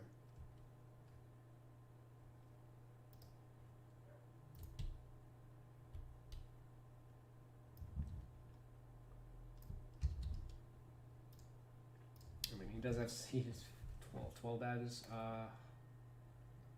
No shooting badges though, so pretty fair to expect that he'll go up even after I drop him. So I don't think I'm gonna harp on it too much. Just rock with it. Might cross that bridge later.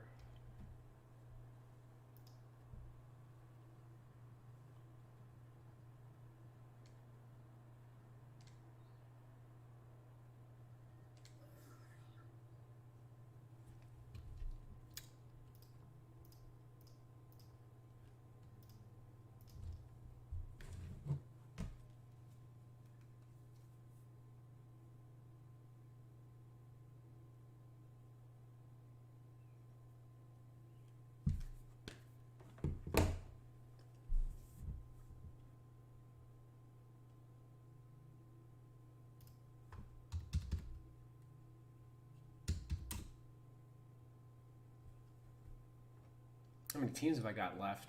A million. Probably like 20.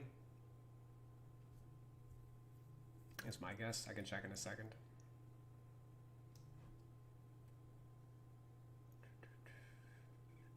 $86. Close shot 86. What do you do for layups? Sorry. Layups, 60%. Assisted 36% of the time. Which they think is a 70 rating. Haha.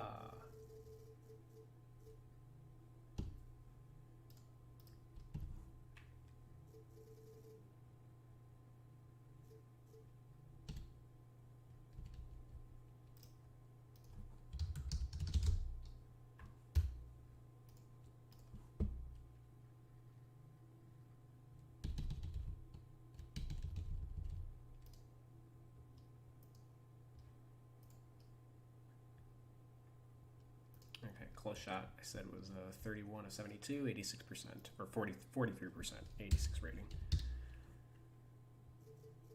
44 mid-range shot. Ha ha ha. Very fucking funny. But that is well below like the floor that I would give for a point guard. Bev was 1 for 5 this year. But 39% on threes.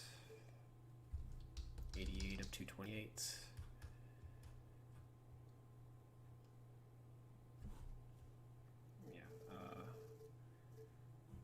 Don't need it to make him a 44. 55 is just as bad.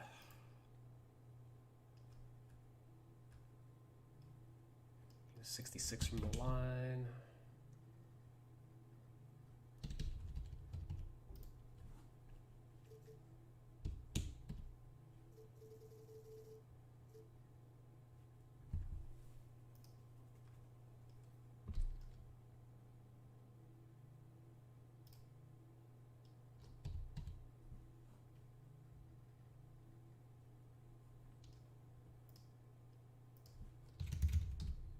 Why did they boost his dunk rating by 15 points? Did he dunk? He dunked once.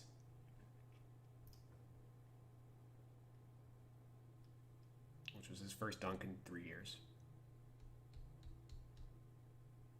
He has 8 in his career.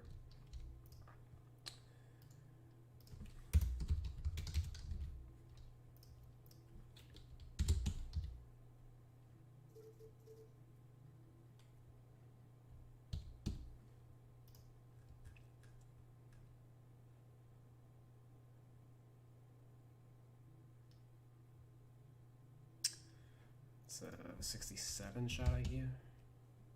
That's what I have. I must have already done the shot IQs for the team.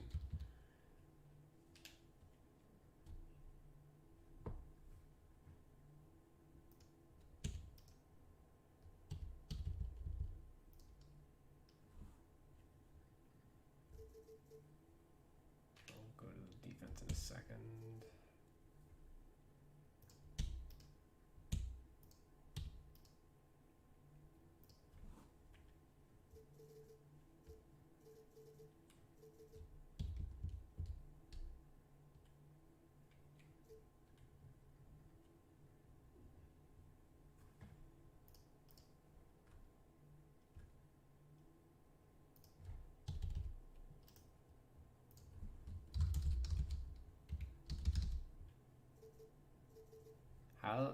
How in God's name is Patrick Beverley a 76 fucking hustle rating? Who does these? Who does these? God damn it.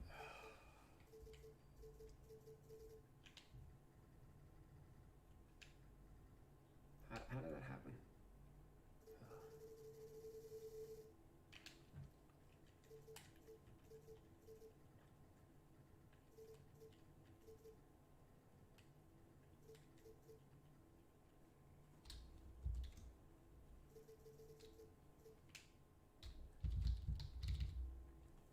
63 pass perception. Okay, sure. Sure.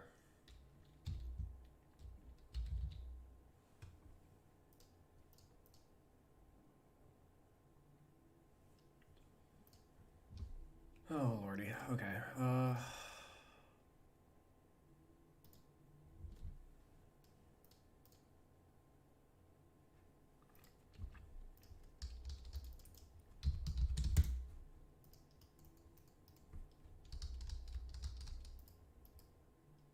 Well, pick and roll defense. Beverly was garbage this year. 13th percentile. Last year, he was 40th percentile. Year before that, 74th. Year before that, 63rd. Year before that, 85th. So whatever he was doing 5 years ago, he's fucking trash now.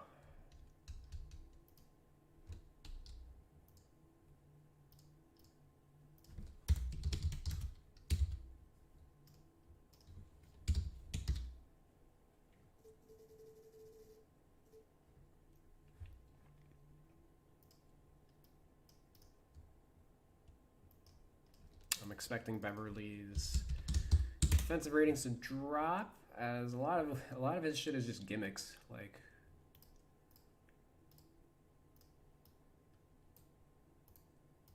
okay, we can keep his help defense up.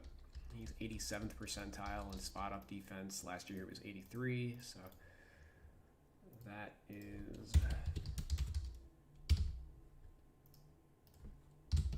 good.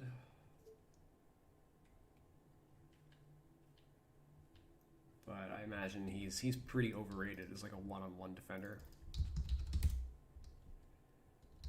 Well, 87th percentile this year, 70th last year, 32nd in 2017.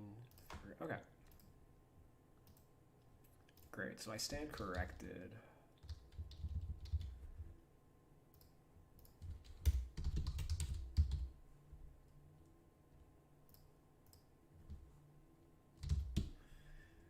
I think 85 though is fine. I don't think he's a 92.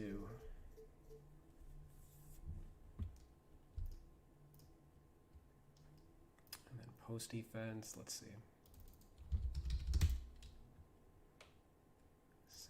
65th percentile, last year 64th.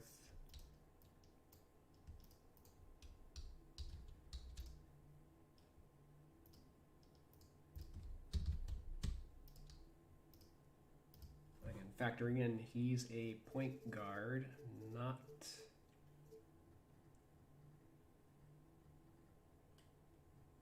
a forward.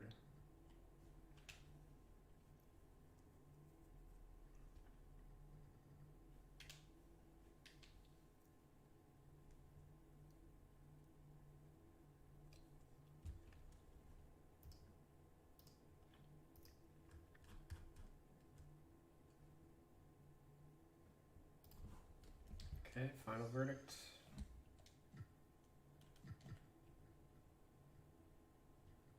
$82.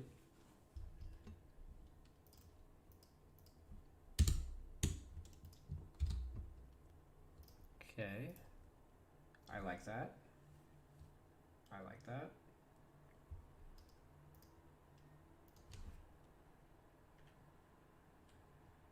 Puts him on par with Zubac. Lou Williams is going to go up, so I mean, I ain't too worried about that ranking. But also put some like clear, you know, some separation between him and Reggie Jackson.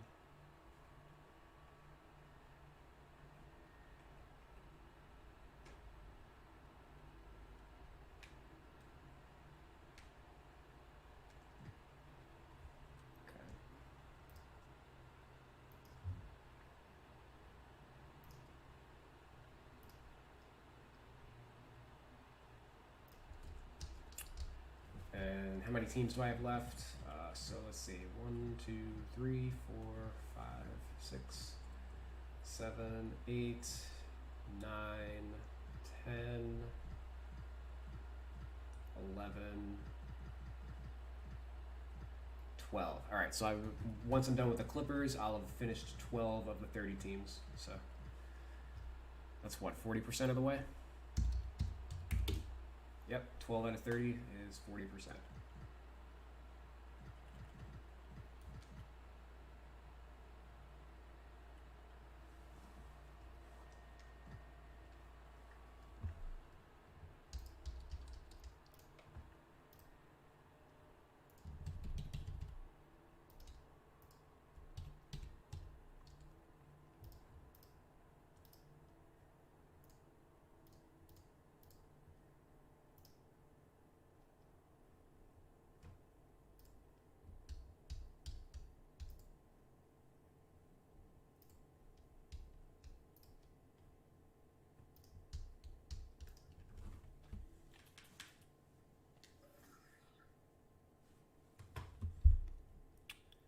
Okay, layups, 55%, assisted 17% of the time.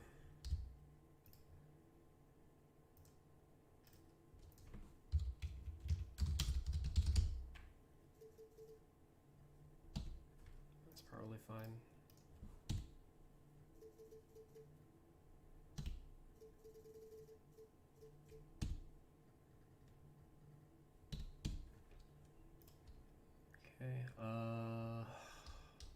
close shots.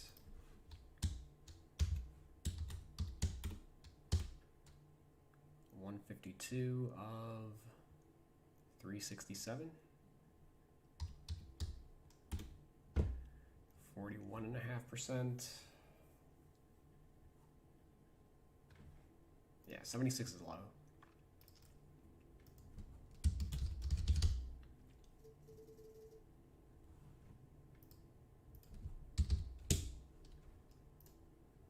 Okay. 58 of 140 for mid-range, which is also 41.5%.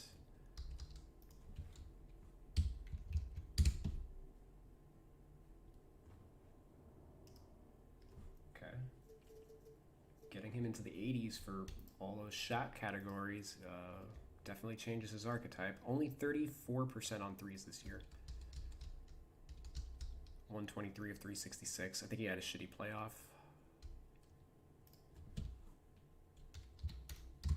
So I think 80's probably still fine. 86 free throw. Yep. 87 ball handle is probably not accurate. 2K dropped it by a point, but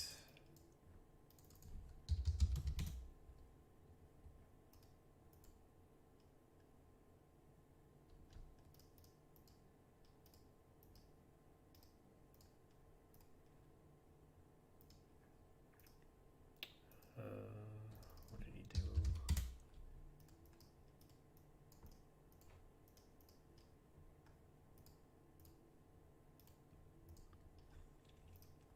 It's either a 99 or a 95.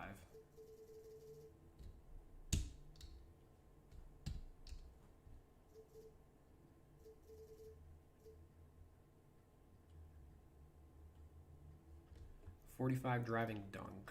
Okay. Which is what they gave to Beverly, but Lou Will dunks more than Beverly. Beverly dunked 8 times in his career. Lou Williams dunked 7 times in the last 2 years. 3 this year, 4 last year, 13 the year before, 7 before that. He's dunked 147 times in his career. 1.4% of his field goal attempts, which is basically Landry Shamet rate. But a lot of that is from earlier in his career. He was a lot more athletic. So 45 is fine.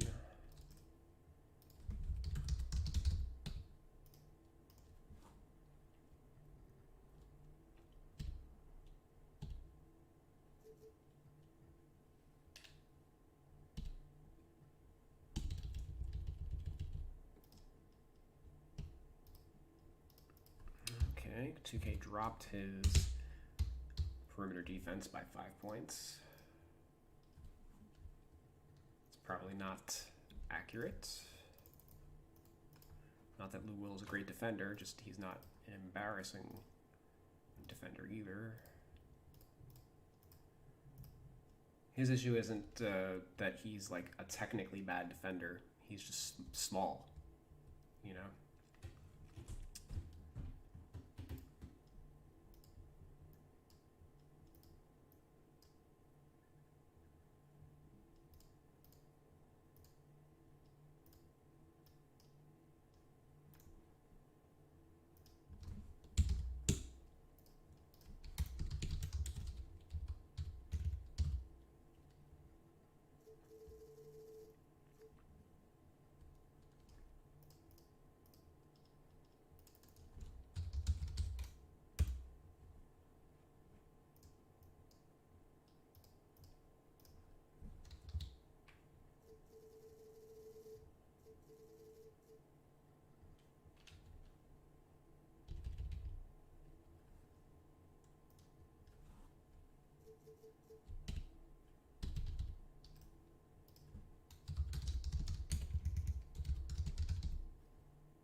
These are some interesting ratings athletically for Lou Will, so I think we're going to watch him because we got Landry Shamet with the 85s, and maybe Lou Will's probably, you know, a about that too.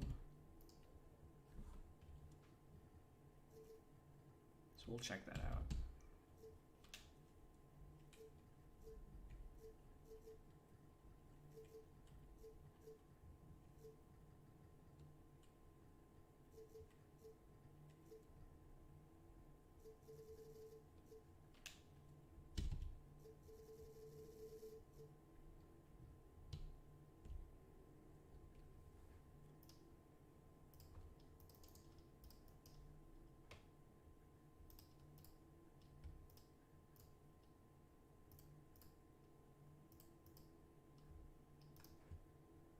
He's actually a good pick and roll defender.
Start the second quarter, the Mavericks do.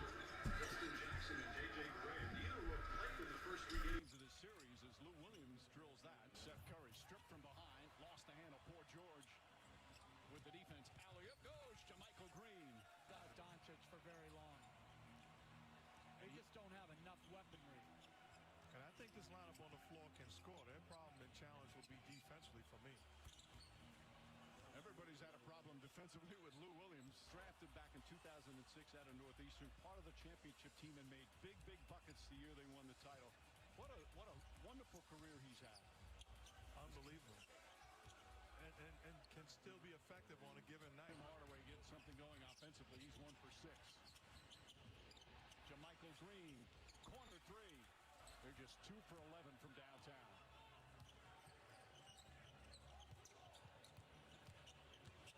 There he is, professional scorer. Lou Williams throws it up. It goes, and the foul. And that's the 3rd foul on Hardaway Jr.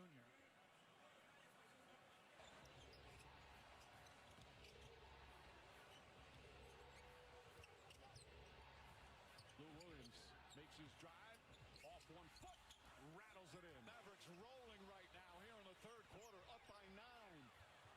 Reggie Jackson hoists up a 3. That's good.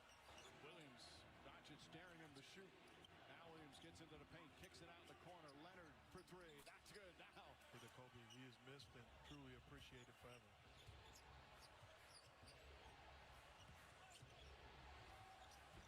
Lou Williams, what a shot from Lou Williams. How did that go in? Off the backboard. That's when you're living right. You can drop back against Doncic. I think with his skill, his strength, that running start is just too easy for him. Lou Williams, this time the scoop layup banks it home. He's got 20 points in 17 minutes off the bench. Tim Hardaway Jr. and then Kleber does a good job running in transition. Lou Williams, he's been a strong issue as well. 22 points, he's 8 of 12 from the field. 8 of 9 from the field, he's got 20 points. Lou Williams launches and connects. Lou Williams lighting it up. Gotta keep it alive. The Clippers control. But now they're making him isolate versus attack a big who's dropped back as Williams gets to the baseline and finishes. Jackson out of control.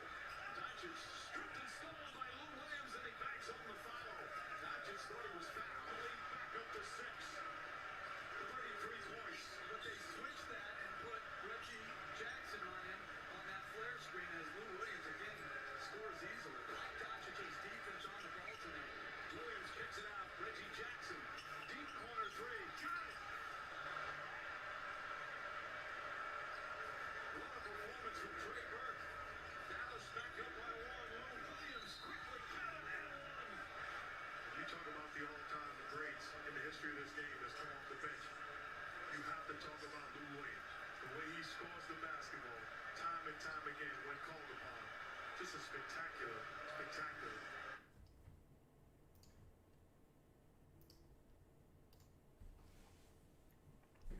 Okay. What the fuck? Stop. Okay.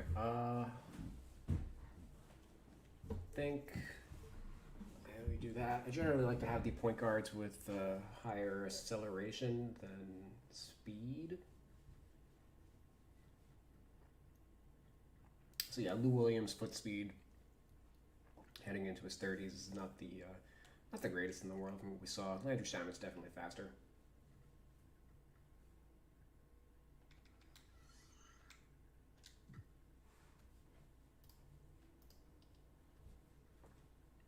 Puts Lou at an 84, ties him with Harrell. I'm cool with that.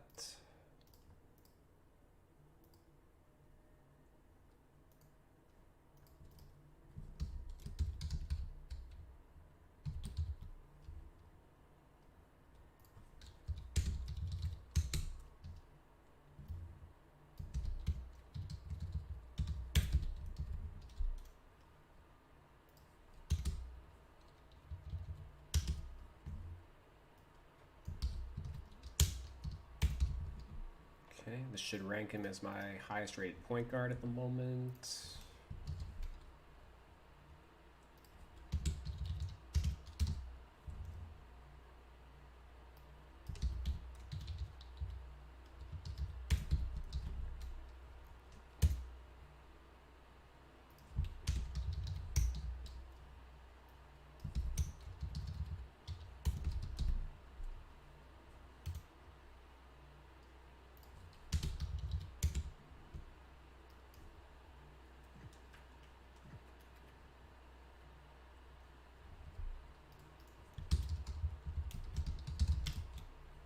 I'm just doing some bookkeeping real quick.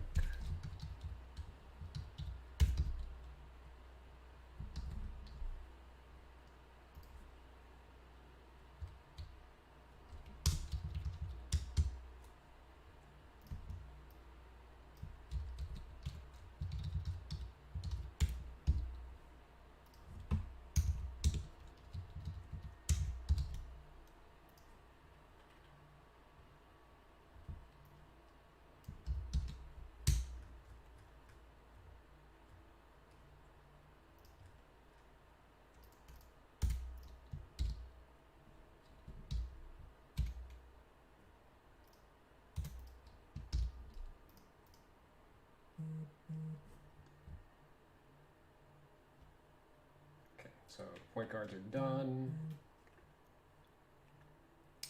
All that's left is Kawhi and PG.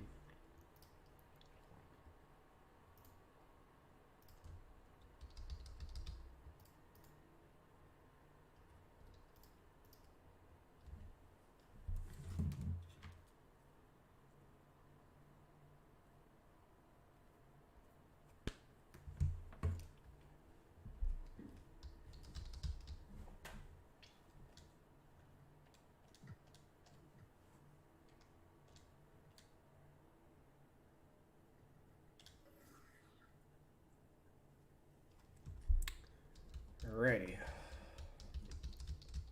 Paul George, 55% on layups, 40% assisted.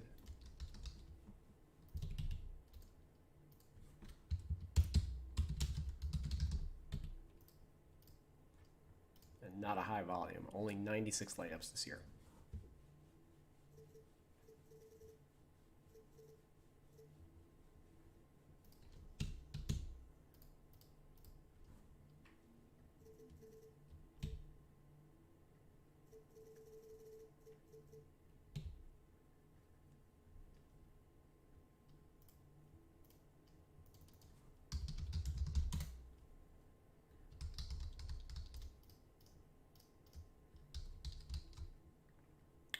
I don't think he knows 77 this year.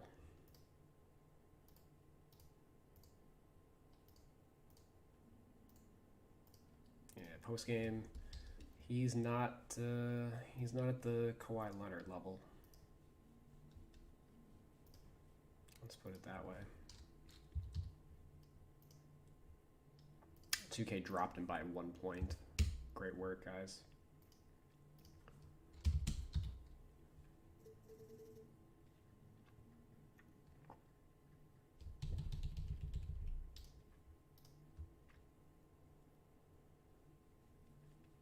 Close. Let's see. He was 39% on threes. Hit 194 of them.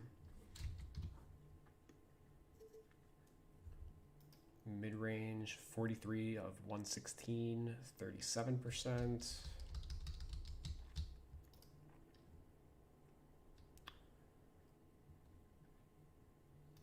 That's not good, right? I'll take a look at what he did like in previous years, but like 75 is probably fine. Again, he's not Kawhi. Close shots, 93 of 246 is 37.5%.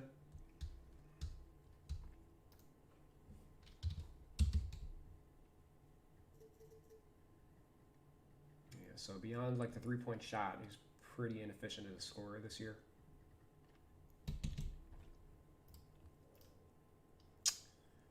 Free throws, 88's good.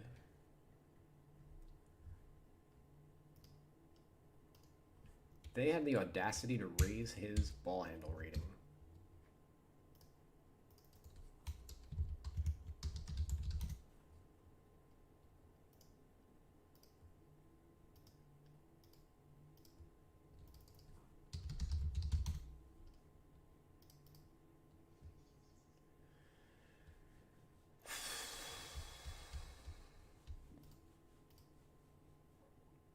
Okay, that's actually fine. As let me actually load it up. Okay. All right, so this is Paul George back in 2016. Again, I think pick and roll ball handle is really good for helping determine the ball handle rating. 21% of his possessions 5 years ago, right? So let's see how he progresses from year to year. Boom. Boom. Boom. Hey, we got a jump. So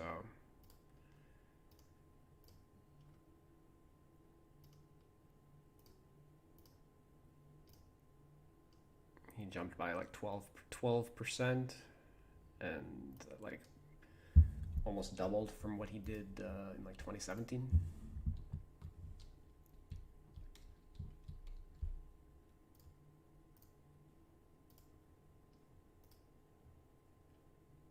That's also not the only factor. I do look at isolations, post-ups, and other stuff, but that's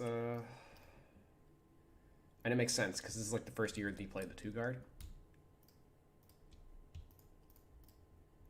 And we can demonstrably see that he had more on-ball possessions this year. So yeah, 90's fine.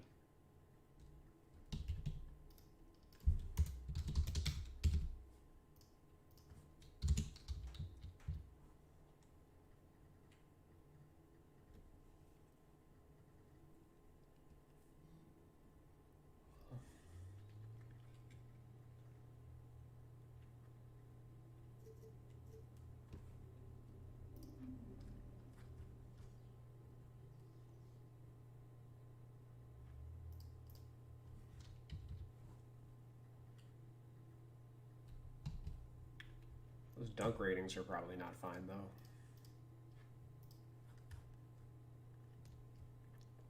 Yeah, so Paul George was a good dunker in his first 4 years, and then he got hurt. And ever since, he's basically never recaptured that athleticism since he came back from the injury he suffered during the Olympics. This year he dunked 15 times, only 2% of his shots. Last year it was 52 times for 3.5% of his shots. So he dunked half as much this year. And those numbers pale in comparison to what he did his first 4 years. 69 dunks, 71 dunks, 49 dunks, which was like 9% of his shots.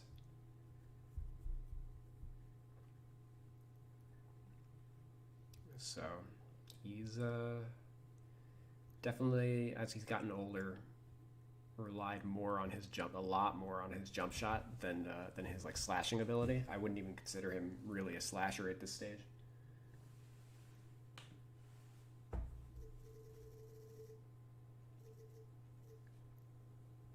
So I think last year I would have given him a 70, 65. He might be a 60 or a 65.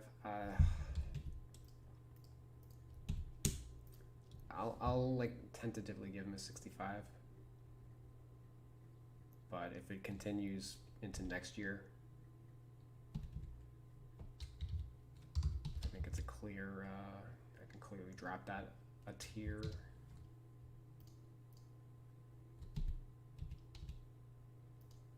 Oh, so actually it goes without saying, hold on, that his standing dunk should also drop.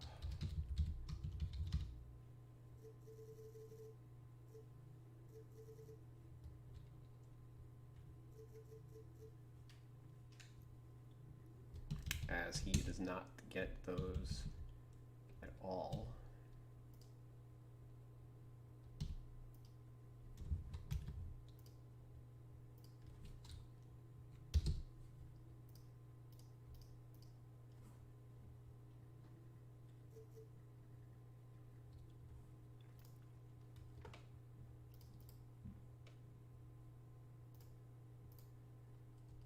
Okay, well, and defensively, he was nowhere near as good. Also, 8th percentile in isolation defense, which was last year 77th percentile. Year before that, 64th percentile. Year before that, 80th percentile. 59th percentile in 2016. So at 8th percentile, 44 points in 35 possessions. Very clearly, he fell off a cliff.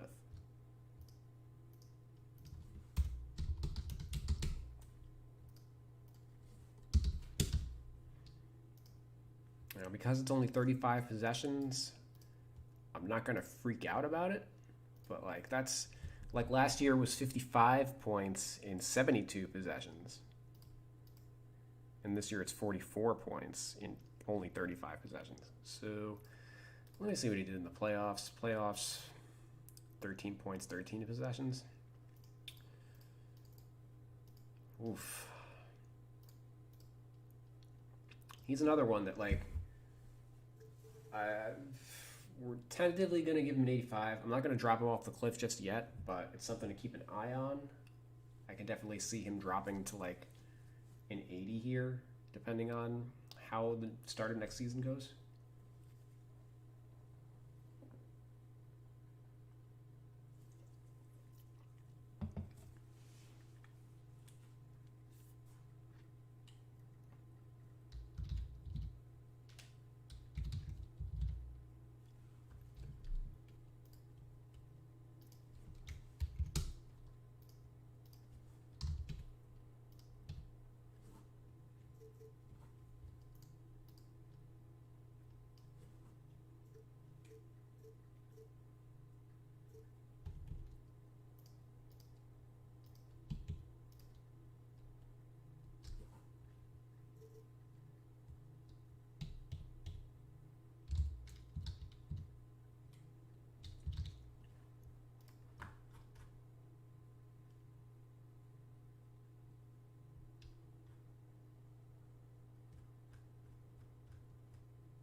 Which foot was it? A foot injury or a knee injury?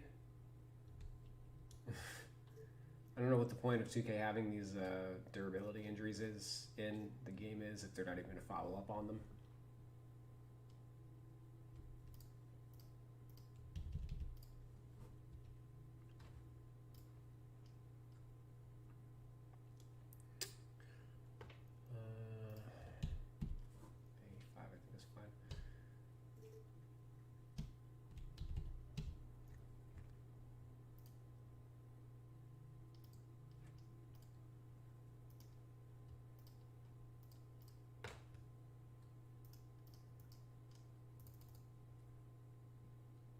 There's another one that fell off a cliff.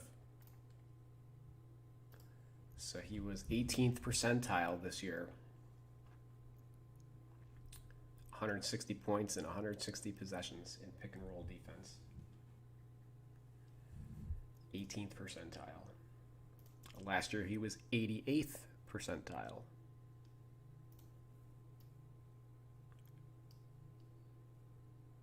Year before that, 51st, 61st, 35th.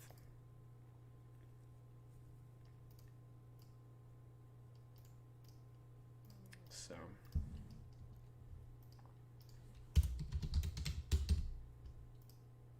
I would have had him here. I would have had him here last year, but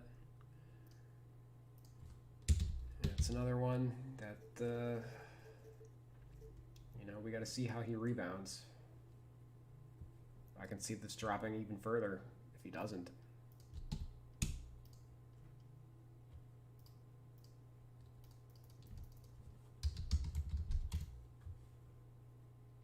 Okay. Yet again, another category where he fell off a cliff defensively.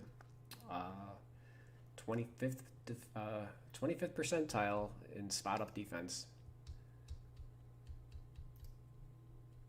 Last year, he was 72nd percentile. Year before that, 28th, 36th, and then 78th.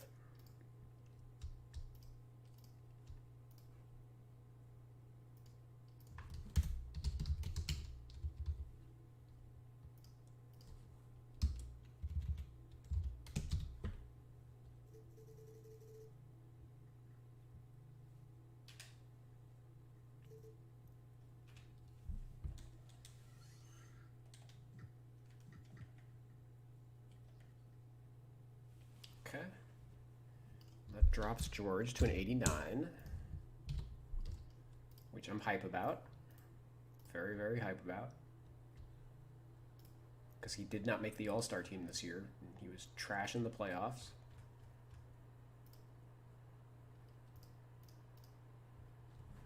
He had an All-Star caliber year, don't get me wrong, which an 89 is certainly indicative of. But I think a lot of people look at a 91 rating or a 90 rating and they're like, certainly not for this year. Like the years that PG had with OKC, I think were more in line. He was hurt a decent portion of the year.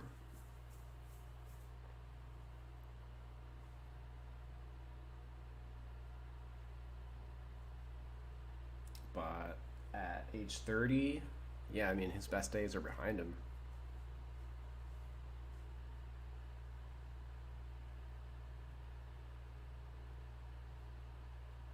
Also, he has 51 fucking badges. 51 badges. That's insane. Kawhi has 46.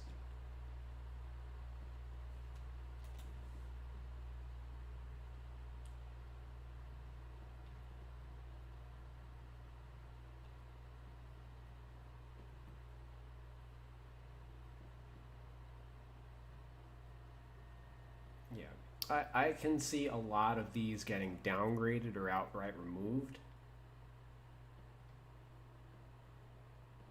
That won't happen until I work on the badges, but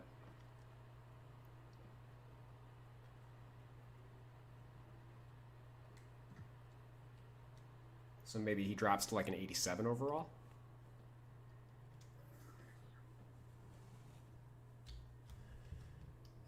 finally, we got Kawhi Leonard.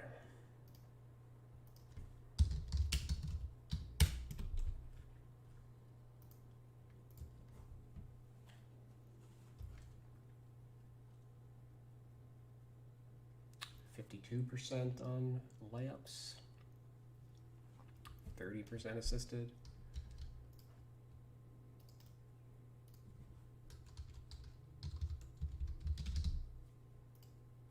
I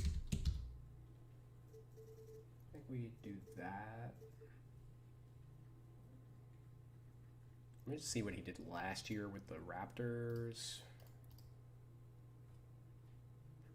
With the so with the Raptors he was at 61%. So there was a drop in his finishing ability. 61% versus 52%.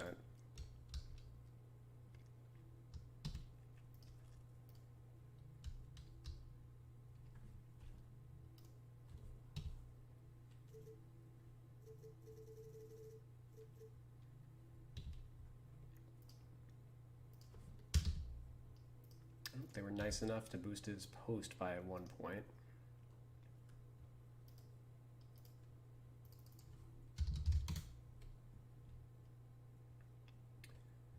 Which...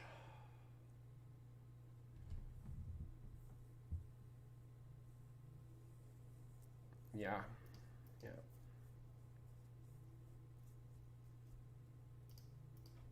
Yep, I'm cool with him being in this range.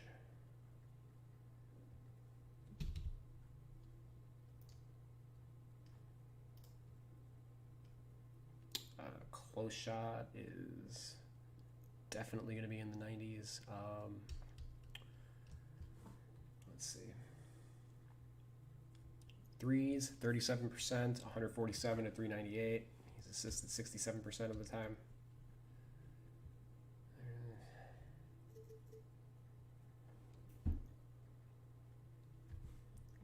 Mid-range.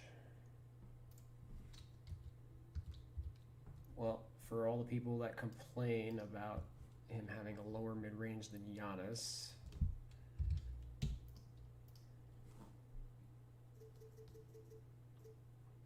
I've now fixed that. I don't think he had a good bubble. Well, obviously his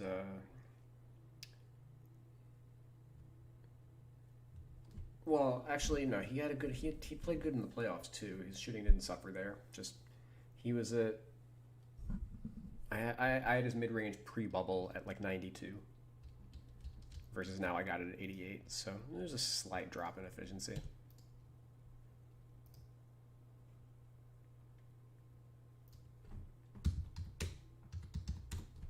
Close range is 261 of 560.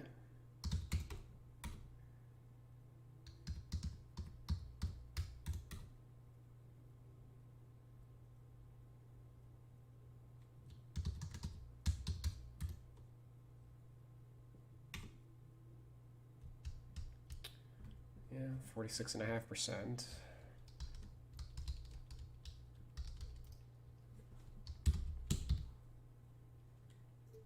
Okay. And the shot ratings are pretty solid.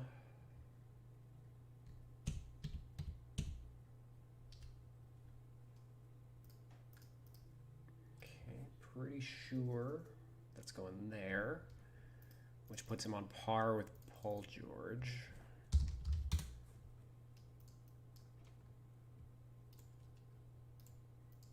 Let me just make sure I'm not batshit crazy. Nope. He created his shot just as frequently as Paul George. So I have no issues with that.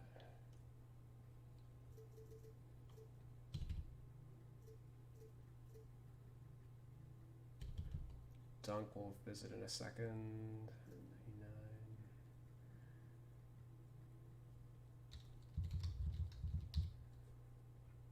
Okay. There's another one where like he's not really a standing dunker. I already know. Dunks. Yeah, like, what did he has the same dunk rating as Paul George. Paul George dunked 15 times this year. Kawhi Leonard dunked 59 times. So, you know, and Kawhi Leonard's dunked 54 times last year. 67 4 years ago. Like, his best seasons were in his young 20s with the Spurs. He was dunking like 10% of the time.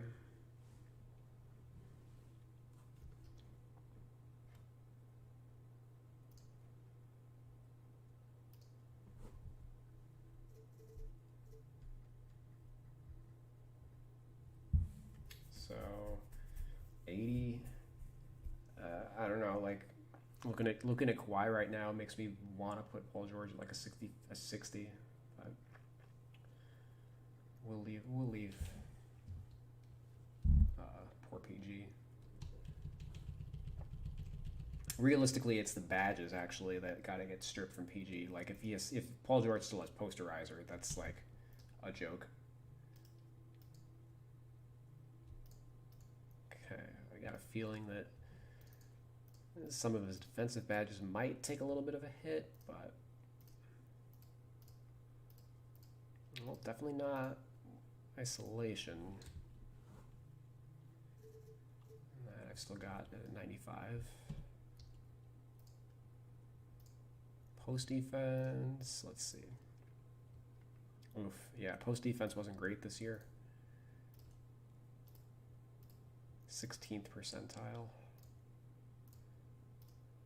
in not a ton of possessions, but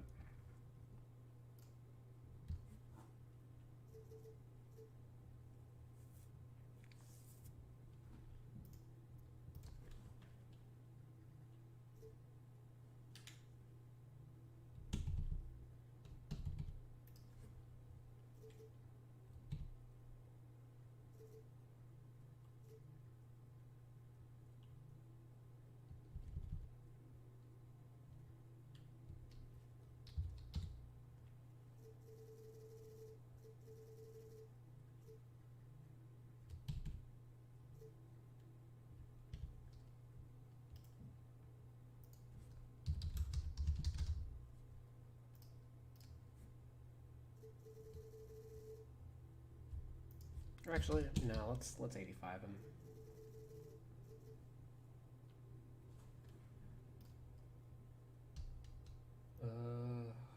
He's not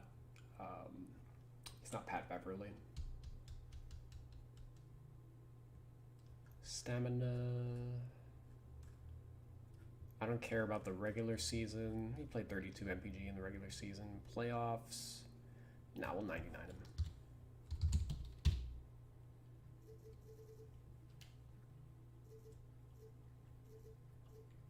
Realistically, it'll be his durability that takes a hit, right? Yep.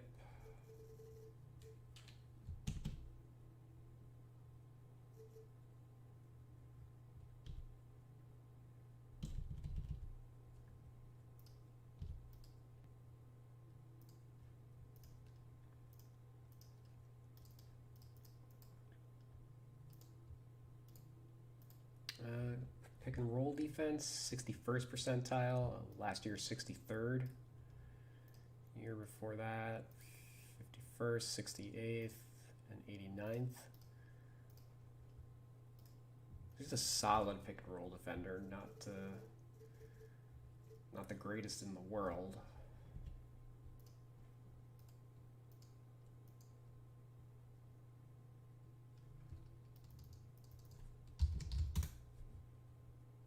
And then for help defense, 95th percentile, 0.73 points per possession. Last year was 76th, year before that 68th.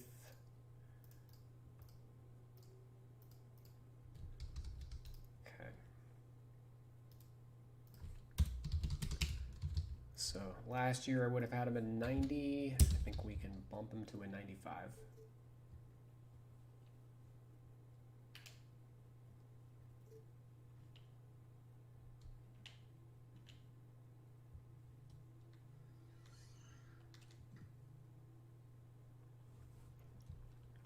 So he comes in at a 97 overall.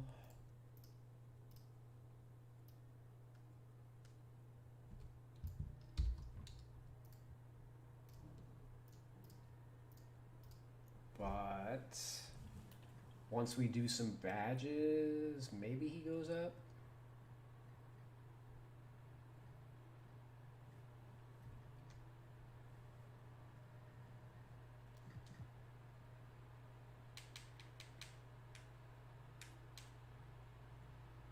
I want to find out how far away he is from being a 98. Looks like kind of far, actually. What did I have this at? 88.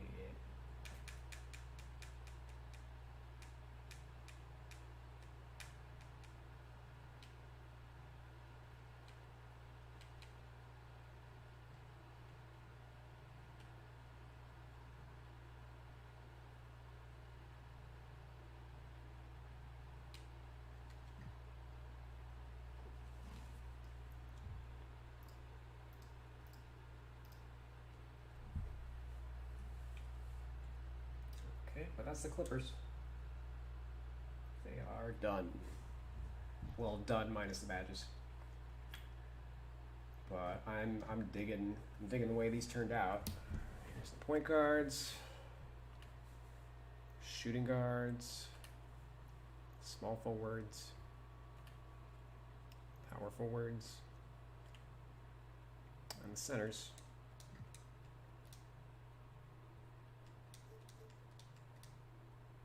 We're going to hop over to the 2K roster to look at how bad theirs are.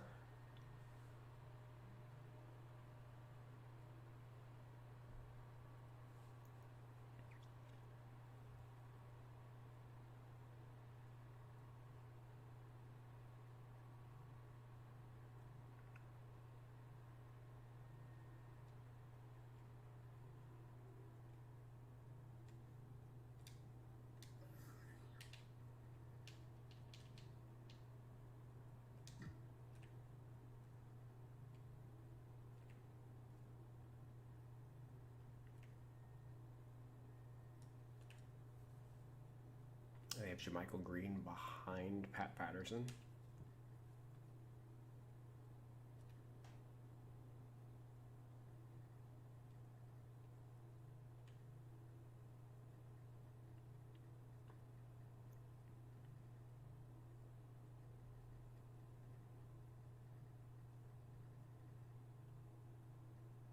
Yeah, so generally, most of my players are about 2 points higher, with the exception of Paul George dropped.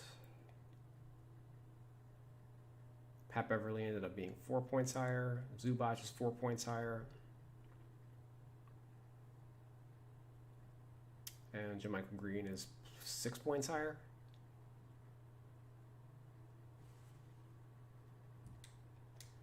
Yeah, so you can download my roster by searching Real 2K.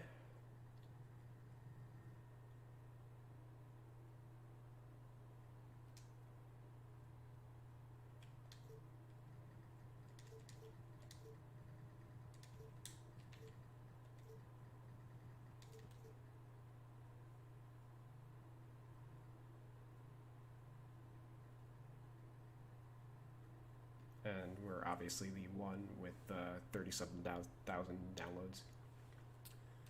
Anyway, I'm gonna hop off. Thanks guys for watching, and be on the lookout for my next stream.